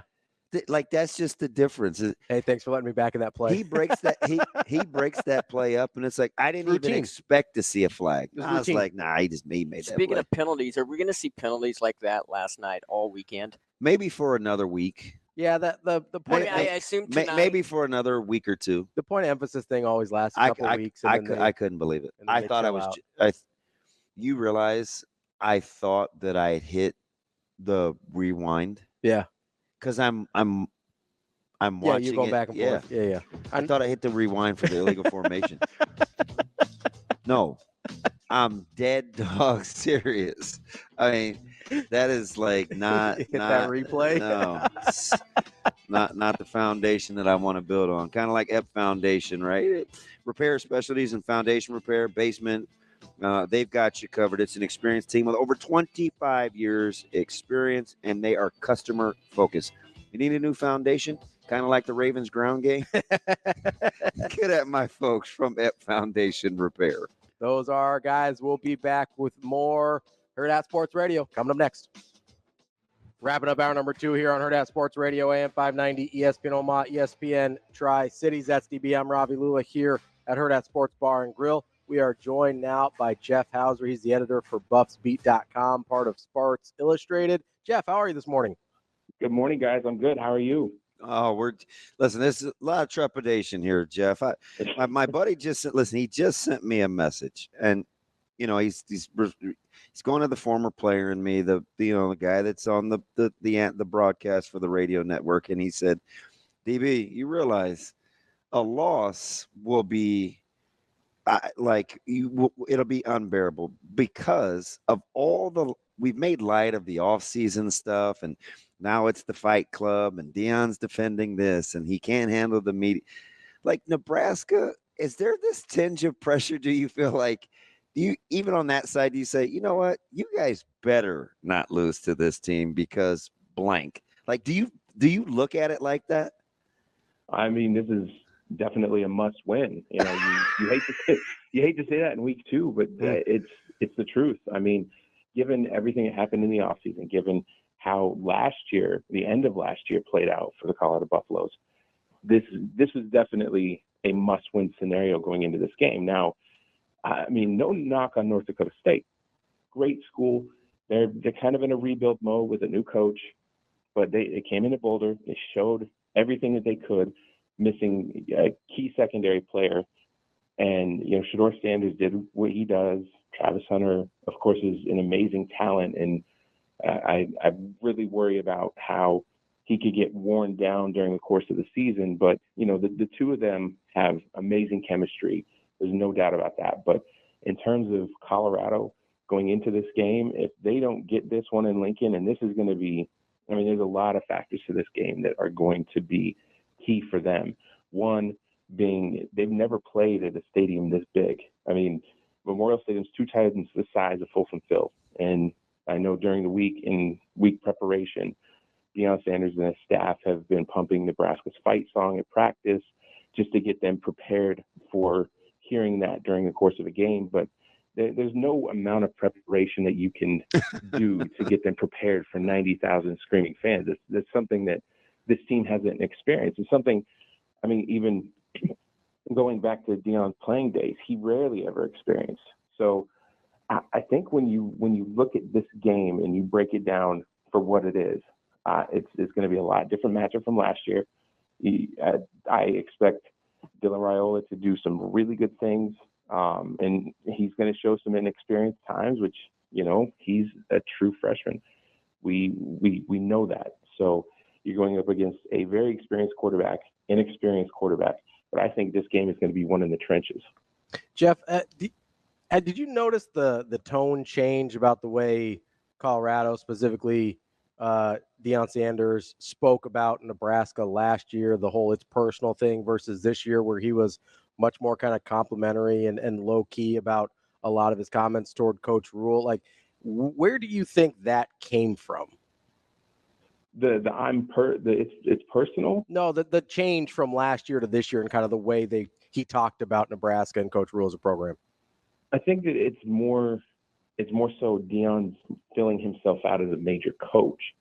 We go back to his days at Jackson State. That was his first coaching tenure. And this is now his second. And he kind of jumped his way through where a lot of coaches don't have that. So he's trying to fill this out as he goes. He had the illustrious Hall of Fame playing career. We all know it's well documented.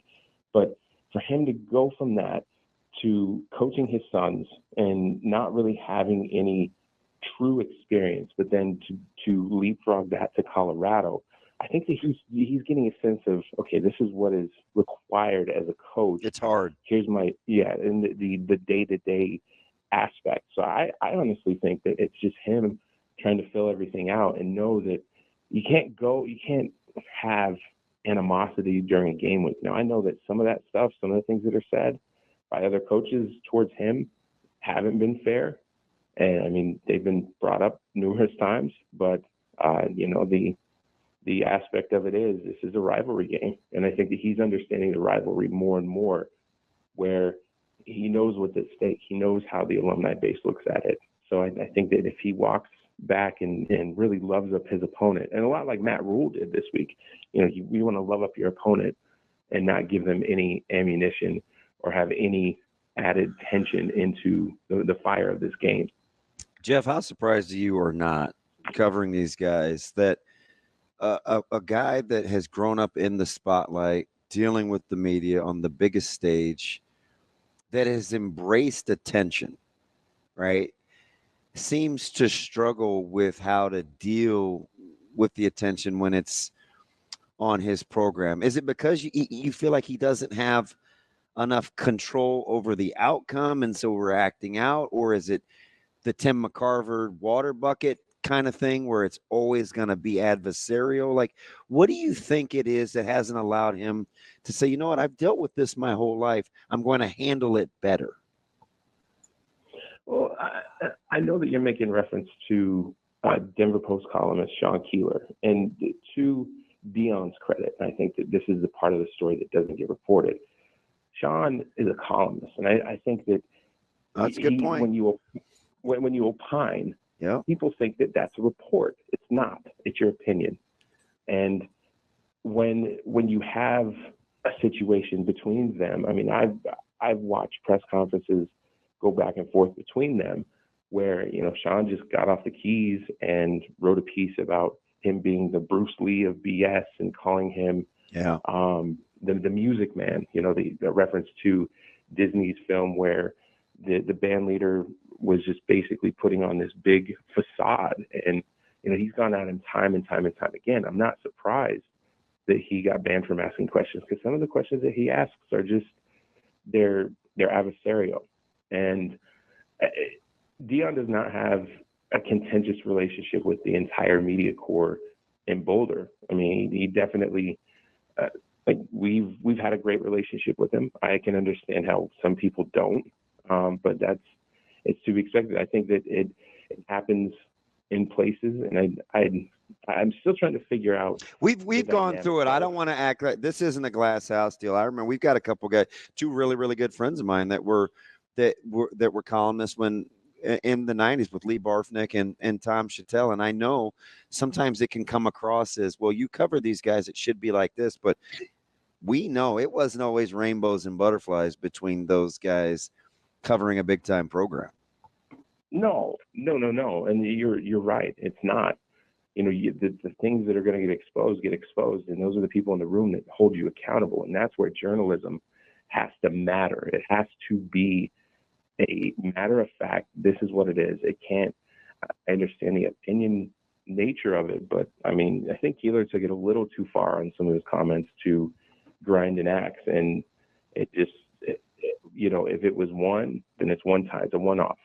But it was, I mean, us as of last year, even going into this game last year, it was like, here comes Keeler again, and it was like hit several times throughout the season. So it kind of got apparent that, okay, something's not right here. Like, he just keeps going after him time and time again.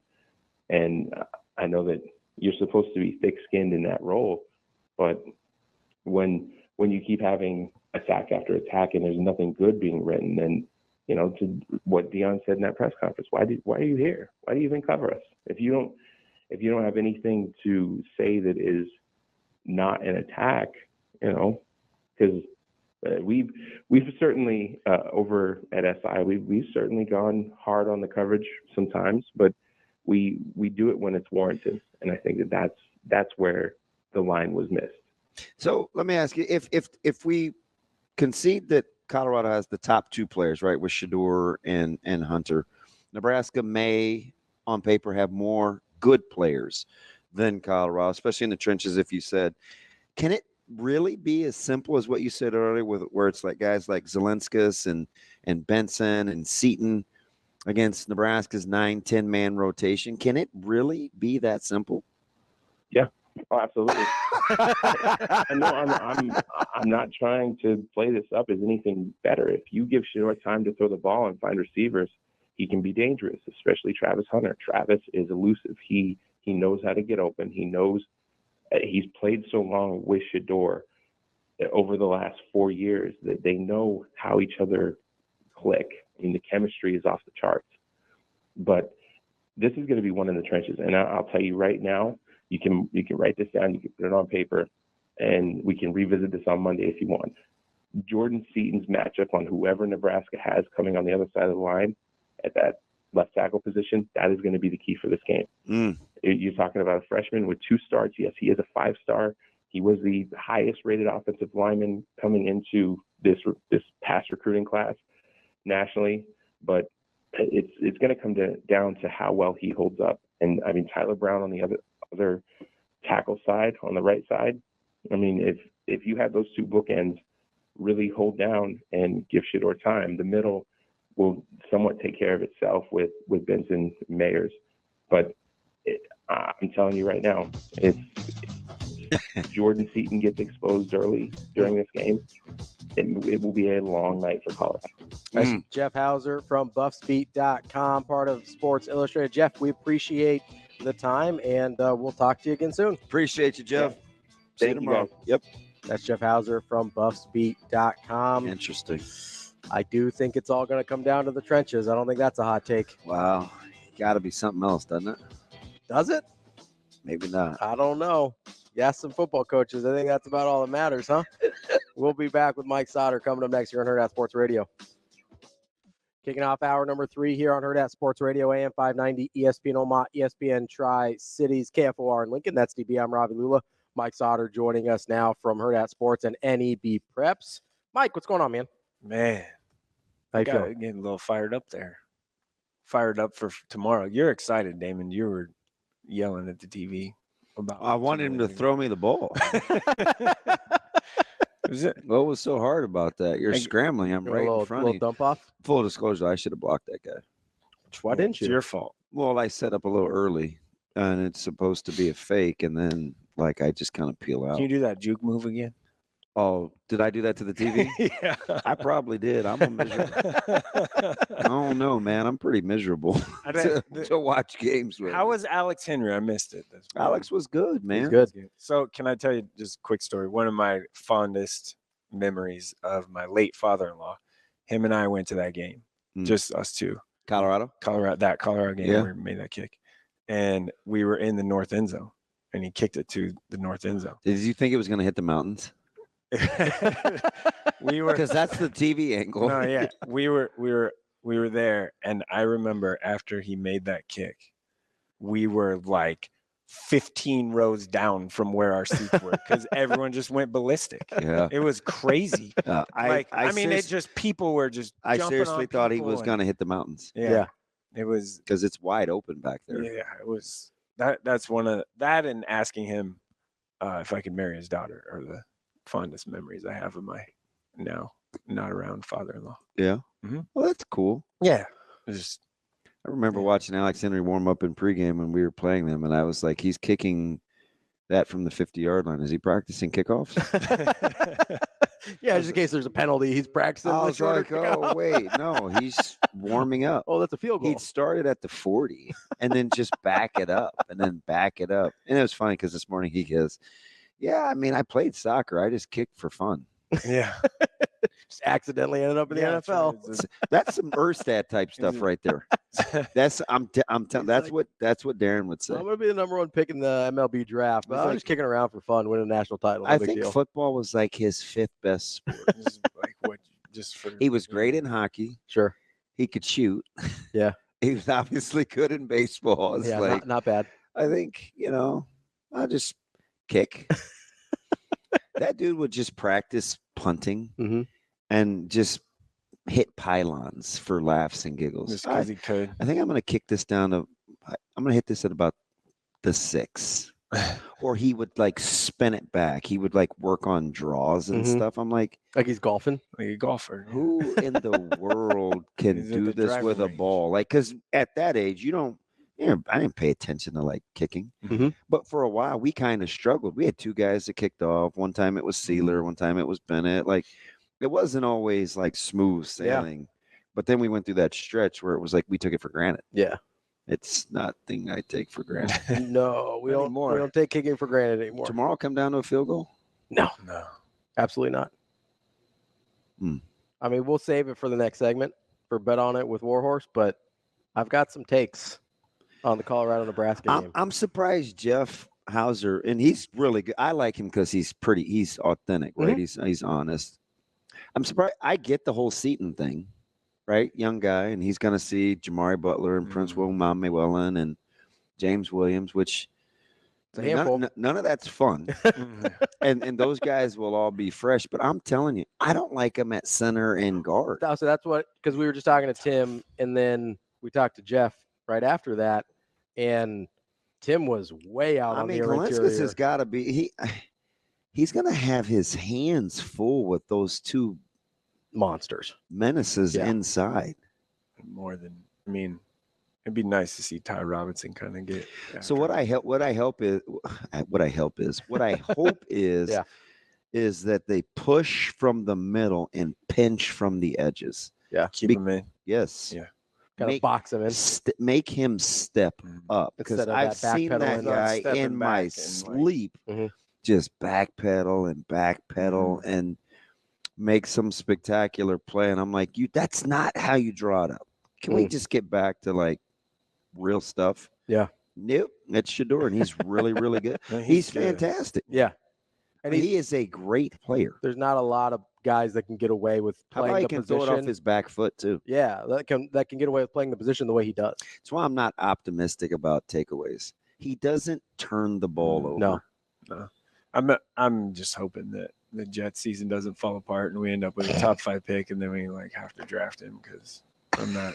You'd have a hard time rooting for Shedeur. Believe me, if Dallas tanks, man, they'll be all over Shedeur. Oh yeah. Although I did expect Dak's deal to be announced yesterday. Yeah, I thought it'd be done. I thought it'd be done by now. Yeah. They're Mike, they played Sunday. Yeah, it should be. Whatever. I mean, are they really going into the season without a deal? He might be. You think he's thinking about Shedeur? Maybe he's waiting for Arkansas to beat Oklahoma State and then bury the lead. Do it. Yeah, maybe. How about my alma mater? Maybe he placed a bet on Arkansas, and that's going to cover the contract.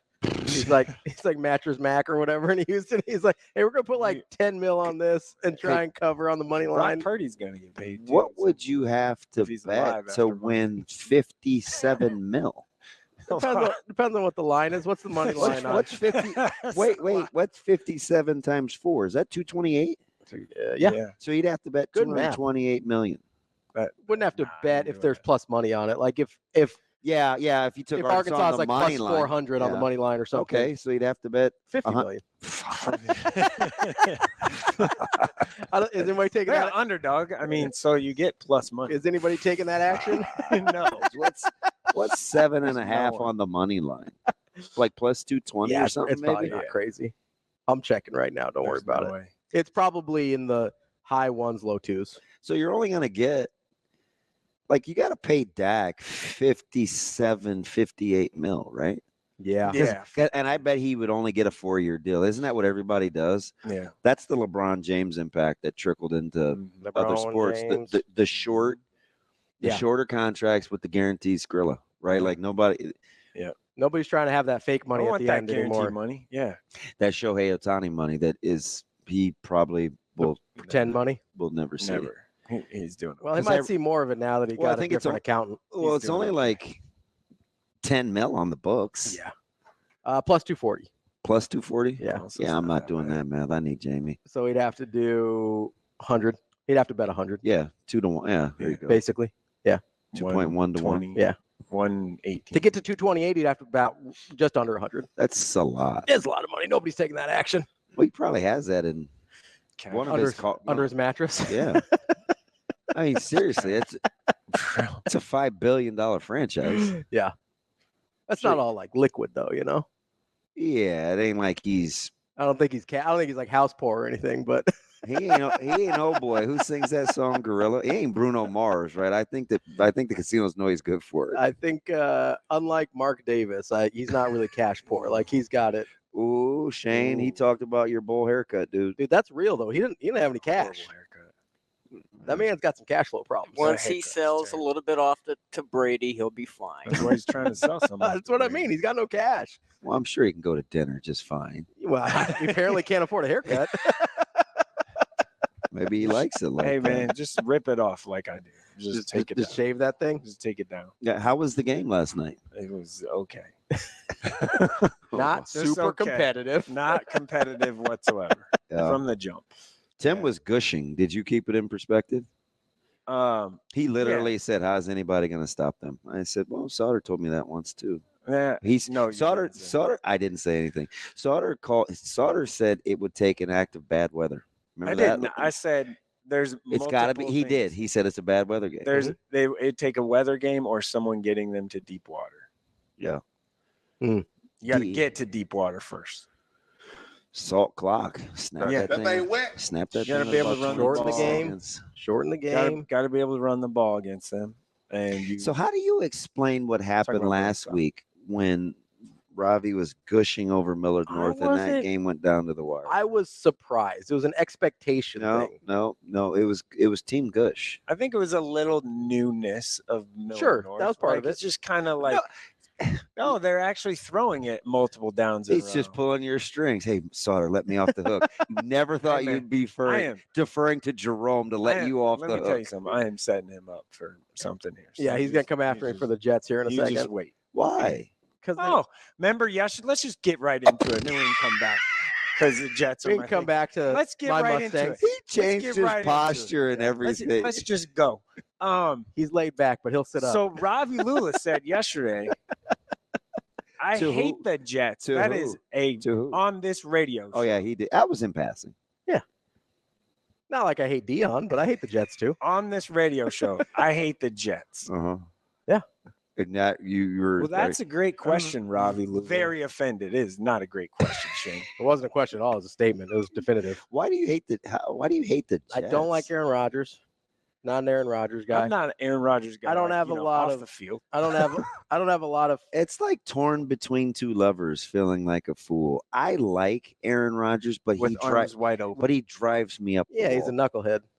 I like him though. I like his talent. I like him. I've said my NFL stance before. Like, you don't have to be a great human if you play for my team. And just because he doesn't think what I think doesn't mean he's killing babies. No, he doesn't mean a bad human. No, I just don't like him. He just doesn't like vaccines. Some weird stuff. I just don't like psilocybin. Good on him. Not even that. I just don't like the way he operates. Like, I just don't like it. You won't like it on Monday. I wish the Jets when he's on the sideline after he gets injured in the first quarter. I wish the Jets, besides having Aaron at quarterback, had Bo Jackson at running back, had Deion Sanders as coach. I mean, how Bo Jackson would play. They kind of have Bo Jackson. How much hatred would Ravi have towards that team? I mean, Breece Hall is probably none, because Bo Jackson would play for the Jets about as much as Aaron Rodgers did last year, based on his career history. Breece Hall is kind of both. I mean, do you realize my sister took Breece Hall with the first pick in her fantasy draft? She should. She asked me the 3, right? Mm-hmm. And it was really only like 60 seconds response time. So I responded. She took the guy that I listed third as first. What did you get? McCaffrey, Breece Hall, and Hill. Yeah. Okay. Breece is gonna. If that offensive line is healthy, the Jets are gonna be just fine. Wow, are you excited? Guess what? Excited. Guess what? For all your Aaron Rodgers and you got a Purdy throw talk, my quarterback's got a hurt calf again. Imagine that. It might be the Justin Fields show after all. It's not going to be the Justin Fields. You love Justin you guys Fields. Are in trouble. Jets play them too this year, by the way. Who's you guys? I don't play for them. That's your team. It is, but I'm not the we. You talk about that. I don't say we. I say we about one team. Who? The New Jets. York Jets. Do you have any gear on under there? No. So where are you heading tonight? I'm going to York at Elkhorn North. Game will be about an hour. Run the ball, defense, punt, run the ball. Yeah. Are they doing long half times everywhere this year? No. Okay, because the one at Miller North last week was about like 20, 25 minutes. I was like, what's happening? Okay. Were they reading all the perfect SAT scores from last year's graduation? Probably. No. Because that would have taken about 27 minutes. It's true. Smart people go to Miller North. We know this. No, they do. Smartest people. Believe me, I know. I sat through my graduation 2 years ago. Smartest people. It took forever, and it was all reading like perfect scores. This is the Michael one. Brunts, the one thing that I can't stand about high school football halftimes. Wash your mouth. If you put 20 minutes on the clock, it should be 20 minutes, not 23 or 26 or 25. So you want the 3 minutes of warm-up time to come from the 17? I think that is the worst rule ever. Is it really 20 minutes? That seems long. 15 or 20. It was 20. It was the 20 was on think it's 20. It was last Most week of at the time Miller it's North. 20. Class A is 20 because here's why. Because the bands used to just go out there and play some music. Now they got to use it as a practice. Just play some music. Now they just hit me with a little ditty. No, now they use it as a practice for their show, and they bring out all their stuff and trusses and all this stuff on the field, and then they got to get it off the field, and like it just sometimes setting that stuff up takes forever. So especially Bellevue West. For a guy that's trying to low-key murder you during this segment, you sure are very agreeable. Because he's just mad about the Jets. That's you're just kind of nodding and play like when's one of Ravi and Jerome on the same team? I'm mad about the halftime thing. It took forever. It does. It takes. Because they put 20 on the clock, and then it should be 20. It shouldn't be 23. It got to 0, and then they started thinking about playing again. As a coach, you guys know you have someone telling you the clock. Right? We do. 4 minutes. Then get your out there at 17, not 20. Then you get the extra 3 minutes. The extra 3-minute rule is the dumbest rule in high school football. In my opinion, that's the NFHS rule. I'm gonna get back to high school in a second. How good is that guy right there? Chris Jones, yeah, he's really pretty. He's making him practice. He's making a Hall of Fame case. You guys understand that, right? Yeah. Because he's won Super Bowls. He's but that's also. I mean, the Super Bowls will. I know this is a word that not everybody knows, but it will bolster his resume. What does bolster mean? Like improve? You mean improve? It'll beef up his resume a little bit. But I do agree. Like he's getting in that neighborhood. I'm gonna shake Deion's hand tomorrow, and you know what I'm gonna say? I got a radio partner that hates you. He's like, bring his ass over here. No, he doesn't cuss. Ass isn't a bad word. Bring his darn self over here. Darn. I want to get him to see if I can get him to say darn. Did you see their trucks outside? You can bring them on over. Colorado. Yeah. Oh, they're staying over there. Yeah. Stomp a couple of those other toes off. So I got a question. I come through the backside. Do you? Yeah, to get here. Go around. I have a question. So young Jacob Padilla asked me about games, and he gave me 4. Okay. Because you guys already have Elk South and Bellevue West covered. I said Wahoo and Ashland Greenwood. Yeah, that's a good one. Yeah, 100%. He gave me a little pushback. Should I push back? He doesn't. He must not think Ashland's going to hang with them a little bit. Is that's kind of the? I mean, Wahoo is their defense legit. They're two defenses. Bennington's defense is obviously very legit, and I think Wahoo's is very good too. I would love to see those two play in just a 1-game scenario. That'd be awesome. Bennington and Wahoo. That'd be fun. 6-0. Something like that. 3-2. 6-3. Cale Bird and Lubin. Yeah, I mean it's gonna be SDSU. That would be a throwback, wouldn't it? It's gonna be SDSU and Iowa up in there tonight.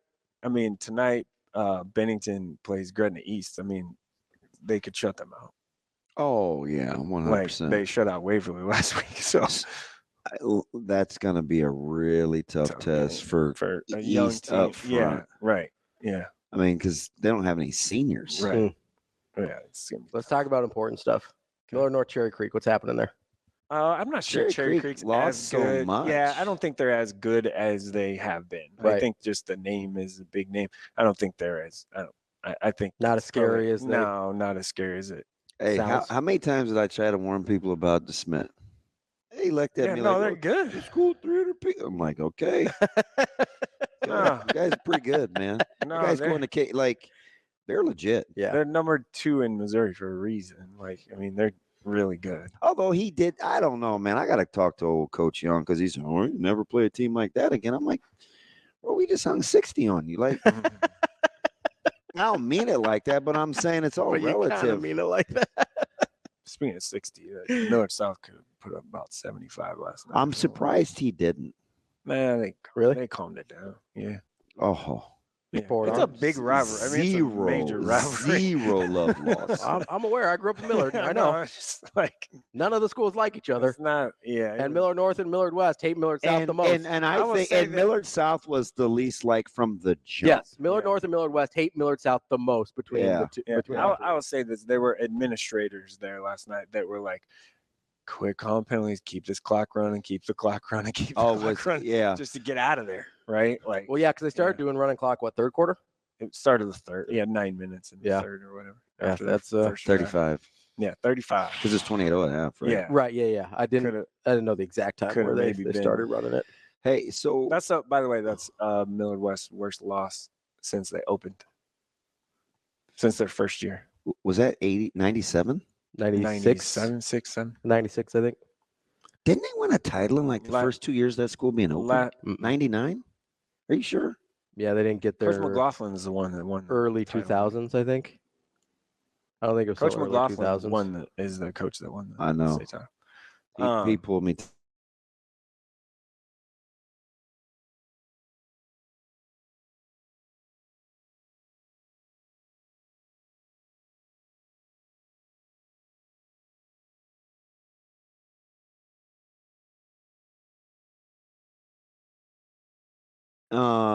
I mean, Central schedule will be a little advantageous here outside of North.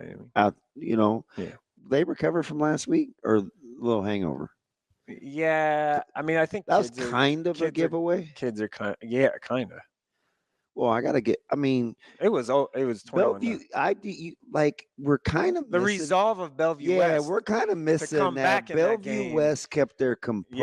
Yeah, that's and they haven't always done that. Yeah, no, right. Like sometimes the emotions get the best of them. Like they chilled, crumble. Yeah, they were very. Talked to Coach Huffman. He said, we were just very positive. Like we were very positive, just really positive with them. God, the score before the half that changed the whole feel of that game. Hey, Will Anderson's pretty good. You got it. I mean, I got no problems with that. Yeah, I mean, he had a great game. At some point, he's got to be able to play catch, though. Yeah, like him running the ball is you got to be able to play catch. Is a super. I mean, found that out last night with Lamar. So bad. They'll be. I mean, yeah. Bell West tonight that's going to be I'll be interested to see their defensive game plan because it looked like last week they were just trying to keep everything in front.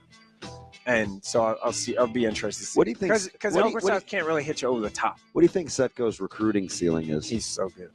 Well, he's about 6'2", 210, whatever. His recruiting ceiling. I think he can get to like a Nebraska or something. P4? Yeah, something like that. Yep. Millard West 2001 was their first state title. They did lose in 98-99 though, so they were in the championship game. Okay. So you're right. You're pretty close. Getting there. He knows some stuff about high school football. We'll be back with more. We're back here on Hurrdat Sports Radio, AM 590, ESPN Omaha, ESPN Tri-Cities. We're live on KFOR in Lincoln as well. That's DB. I'm Ravi Lulla. It's time for Bet On It, brought to you by Warhorse Sportsbook, the best place in Nebraska to place your sports bets. They've got you covered for nearly every major sporting event and nearly every type of bet you can imagine. Go to warhorsecasino.com for more information, including some events they've got coming up as well. DB? What do you want? I think it's time to make some picks. Maybe. Maybe? Well, I smell a bet. Are you gonna? I smell a bet. Like to publicly acknowledge that I had that game capped correctly yesterday. You did. That was the flow of the game was basically exactly how you anticipated it to be. Unfortunately, just don't know how you're that old and can't play catch. Vegas goes by the final score. He said Vegas. Unfortunately. Chichi Villegas. Can you imagine how many hearts were experiencing palpitations when they thought Lively caught the ball? Did you see the video of who is that? Dave Portnoy? No. So the old Barstool guy? Yeah, I'm very familiar with Dave Portnoy. He apparently had a lot riding on Ravens +3. Yeah. And so was it a couple of pizza takes or? Maybe. I'm not sure. May have. He can afford it. He could. Yes, he can. He's kind of got Mattress Mac money over there with the with the bets. But yeah, I think it was like a $700,000 bet or something. Like it was a chunk of change. It's ludicrous. Which is like Chris Bridges or no. But they had a camera on him while he's watching this thing, so obviously he freaks out when Likely gets the catch, and then there's somebody who has the stones to be like, I think he was out, and then everybody's just staring. Oh man, like I would not have enjoyed. I probably would have had a heart attack in that moment. That's a bad roller coaster to be on. Yeah, especially when you watched him miss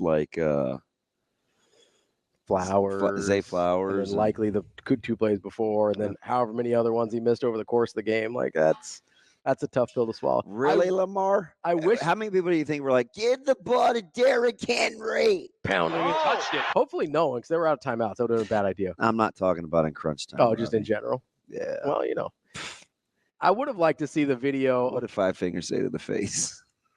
Hey, friend. Hello, friend.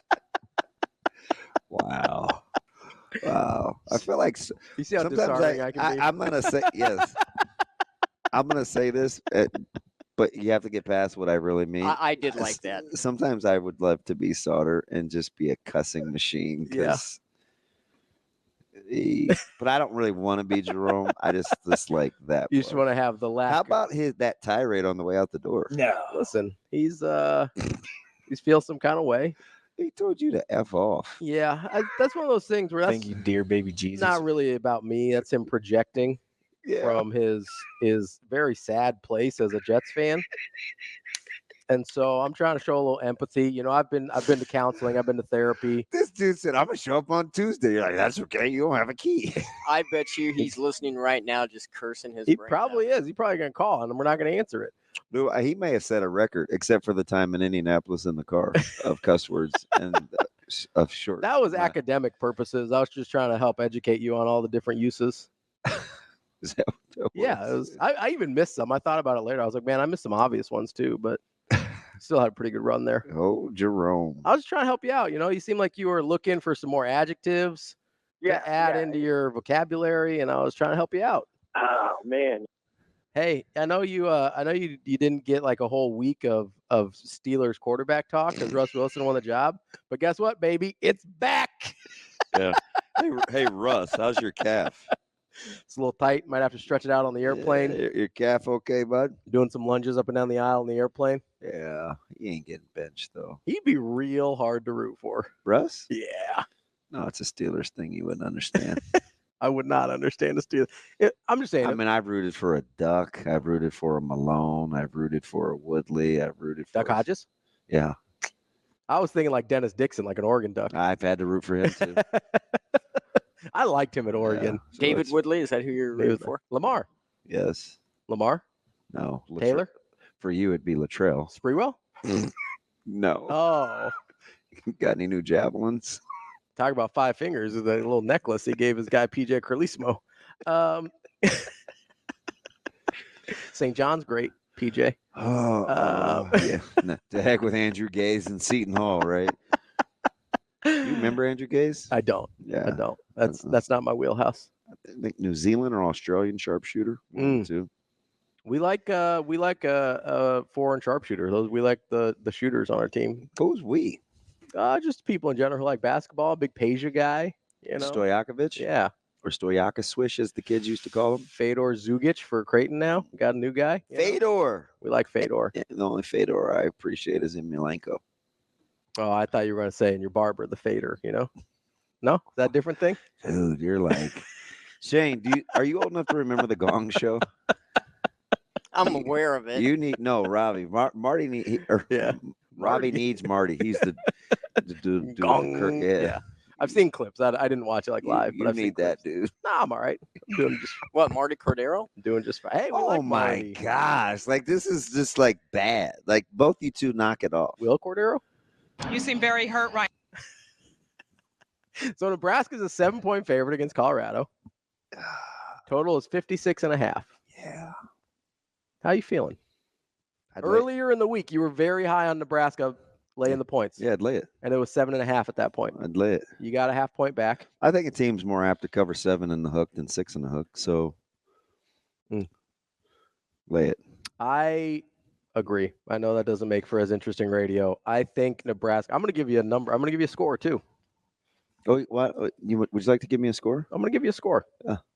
I think Nebraska kind of beats the hell out of them a little bit. Whoa. Can you say that on radio? Hell yes. Okay. Or hell no. You can say hell in general. So, it's a place. It's not. By the way, there's a new Hellboy movie coming out, Shane. Have you seen the trailer? Yeah, it looks solid. Is it Ron Perlman? No, they changed it. Yeah, they made him look different. It's kind of weird. It's old school. Were you a big Ron Perlman Hellboy guy? Yes. Yeah. I like the characters. Yeah. They're It's, kind of cool. it's They're not a kind bad of cool. movie. They're kind of cool. Yeah. I like the whole mythological. I do like the mythology of some of the stuff. I feel like you don't get enough of that in some of the movies. Yeah. Like, give me some backstory. How did we get here? Like, where did the Infinity Stones come from? Give me a little more of that. Why is Thanos so mad all the time? I know.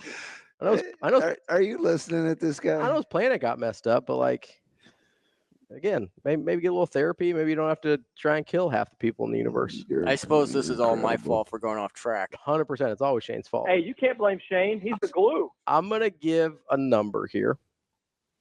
I'm taking Nebraska minus the 7. Mm-hmm. I'm taking the over. Mm-hmm.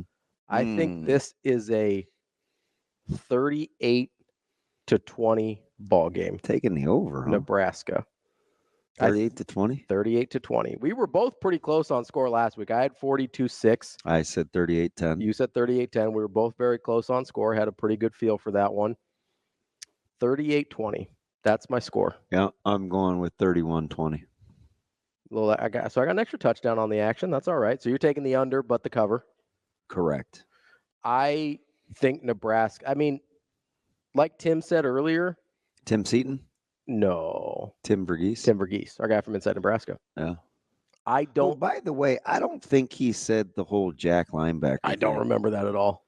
I'm gonna have to go back and check that out. Yeah, we're gonna have to go back and get that one because I think Sautter might be the one making stuff up. You don't have to roll him. Jeez. Note to self. Don't do anything with Ravi you don't want anybody else to know about. Well, you know how the old adage like, hey, don't get into a fight with people that buy ink by the barrel. That's like telling a guy that has a radio show to F off on your way out the door. I got a lot more bandwidth than he does. It's all right, He did give you a couple parting shots. That's all right. So he gets a couple back. Oh, man. No, I think Tim was right. I think I know Shador's really good. I know Travis Hunter's really good. Outside of that, I think this is a pretty bad football team in Colorado. So my man Lance, he asked me. He was pretty not Michigan Lance. My other Lance, not like he's like a lot. We're gonna do this thing again. We're gonna keep this thing rolling. What'd Lance say? King Arthur, Knights of the Round Table? No. You're an idiot. What'd Lance say? He said, how do you sense having the two best players on the field Saturday belonging to Colorado, but then be so confident that we'll win? Ultimate team game. And I simply said, we have more good players. And guess what? I got a heart emoji. What do you always tell me? What does Vrzal always tell us is coming up next? It's a team game. Ultimate team game. Yeah. 2 out of 11, 2 out of 22. Not a very good ratio of good football players. Not good. Not good, folks. 38-20 for me, 31-20 for DB. We both have the cover. He's got the under. I've got the over. That's Bet On It, brought to you by Warhorse Sportsbook. We will be back with Matt Vrzal to wrap up the show. Coming up next. Wrapping up the show on a Friday here on Hurrdat Sports Radio, AM 590, ESPN Omaha, ESPN Tri-Cities, KFOR in Lincoln. That's DB. I'm Ravi Lulla. Matt Vrzal, former Husker and owner of Paisan's Pizza, joins us now. Verz, what's going on, bud? Not much, boys. How are you today? Are you a little under the weather, Matty? You're sounding a little stuffy. I have probably a half of a bag of flour in my nose, Damon, because I've been throwing pizza since 3:30 this morning. Yeah, sorry, buddy. Don't go all Sautter on me and telling me how tough it is out here. Although you did miss a little kid fight between he and Ravi off air. It was pretty good. No sympathy. I know what I'm in for, but flour does what flour wants to. You missed it was very Verghese-esque. It was about 74 expletives and about 60 seconds worth of banter. What was the argument? I'll tell you who's right. It's kind of a Jets versus Niners thing, and Ravi. Mostly just a me not liking the Jets thing. Yeah, of course, Sautter took offense to it, and much like Michael Jordan, took that personally. They got into it. You just sat there and watched. Of course. It's what I do. You were the voyeur. Okay, got it. It's not a bad place to be sometimes, man. It keeps you clean, right? Hey, you do you, buddy. I don't get down like that. But. So, hey, good morning, man. What time is I'm here to judge. What? Hey, so I missed a lot of the details for the reunion, and I know you're going to be taking care of some business. But what time are we hearing that the festivities start for us knuckleheads? On Friday or Saturday. Well, let's just give a rundown, Maddie. There's a banquet tonight. I got no idea what time it starts. And then there's a tailgate tomorrow. I got no idea what time that starts. Where's the banquet? I got no idea. Yeah, we're clueless. Once this other plan came into play, then I was like, well, check that one off the list.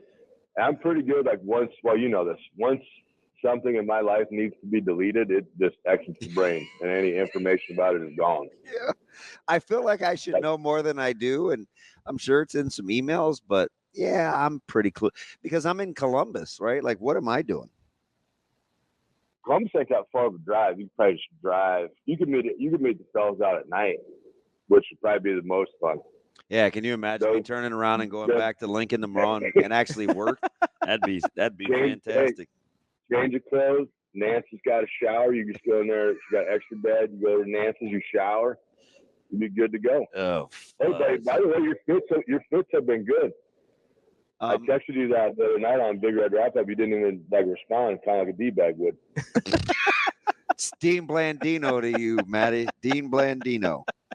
But your fits have come a long way. Like you used to have suits that were like 4 sizes too big, and now you're like that was a good jacket. Wow, this dude. I was proud of you. Thank you. My style's rubbing off on him, Verse. I'm growing up right before your very eyes. Calm down there, Vesty Vesterson. I like a good vest. Yeah, we trust me. We know you know a lot of them. Vesty Vesterson. I mean, compared to what Sautter was calling me, that's not bad. Looks like you're dealing blackjack in an old Western movie. That's about all I probably would have been allowed to do in an old Western movie, Verse. Oh. Now, don't be that way. We're coming to find a lot of stuff wasn't that true. I think you killed DB. He can't breathe. He's so stupid. Vesty Vesterson and an old blackjack dealer in the West. Like, you're on a roll here, Matty. You sound like a guy that's been up since 2. Think about it. How many of those blackjack dealers wearing vests? All of them. If you had like that little armband thing too, and the little visor, you should do that when you have the show. You know where I can get some of those visors? I don't have a connect on that. Oh, I'll get one. Don't worry. Listen, I'll do it. I'll dress up like the blackjack dealer just for you, Verse. I got you. Oh, you're dealing. I'll probably come out and play. Matt, I got a question because I'm having a hard time getting my mind around this, and I know I shouldn't. But there's no way this game can be as easy with Shedeur and Hunter out there as just whoever wins in the trenches. Because if that's the case, I don't see how Colorado wins, but Colorado could win. So do I need to just expand my mind or what are we talking about here? Okay, so this game, and Rule had mentioned that he wants a 1-point or a close game, right? Because I think he needs that as a measuring stick that his team can get over the hump, the mental hump of it, right?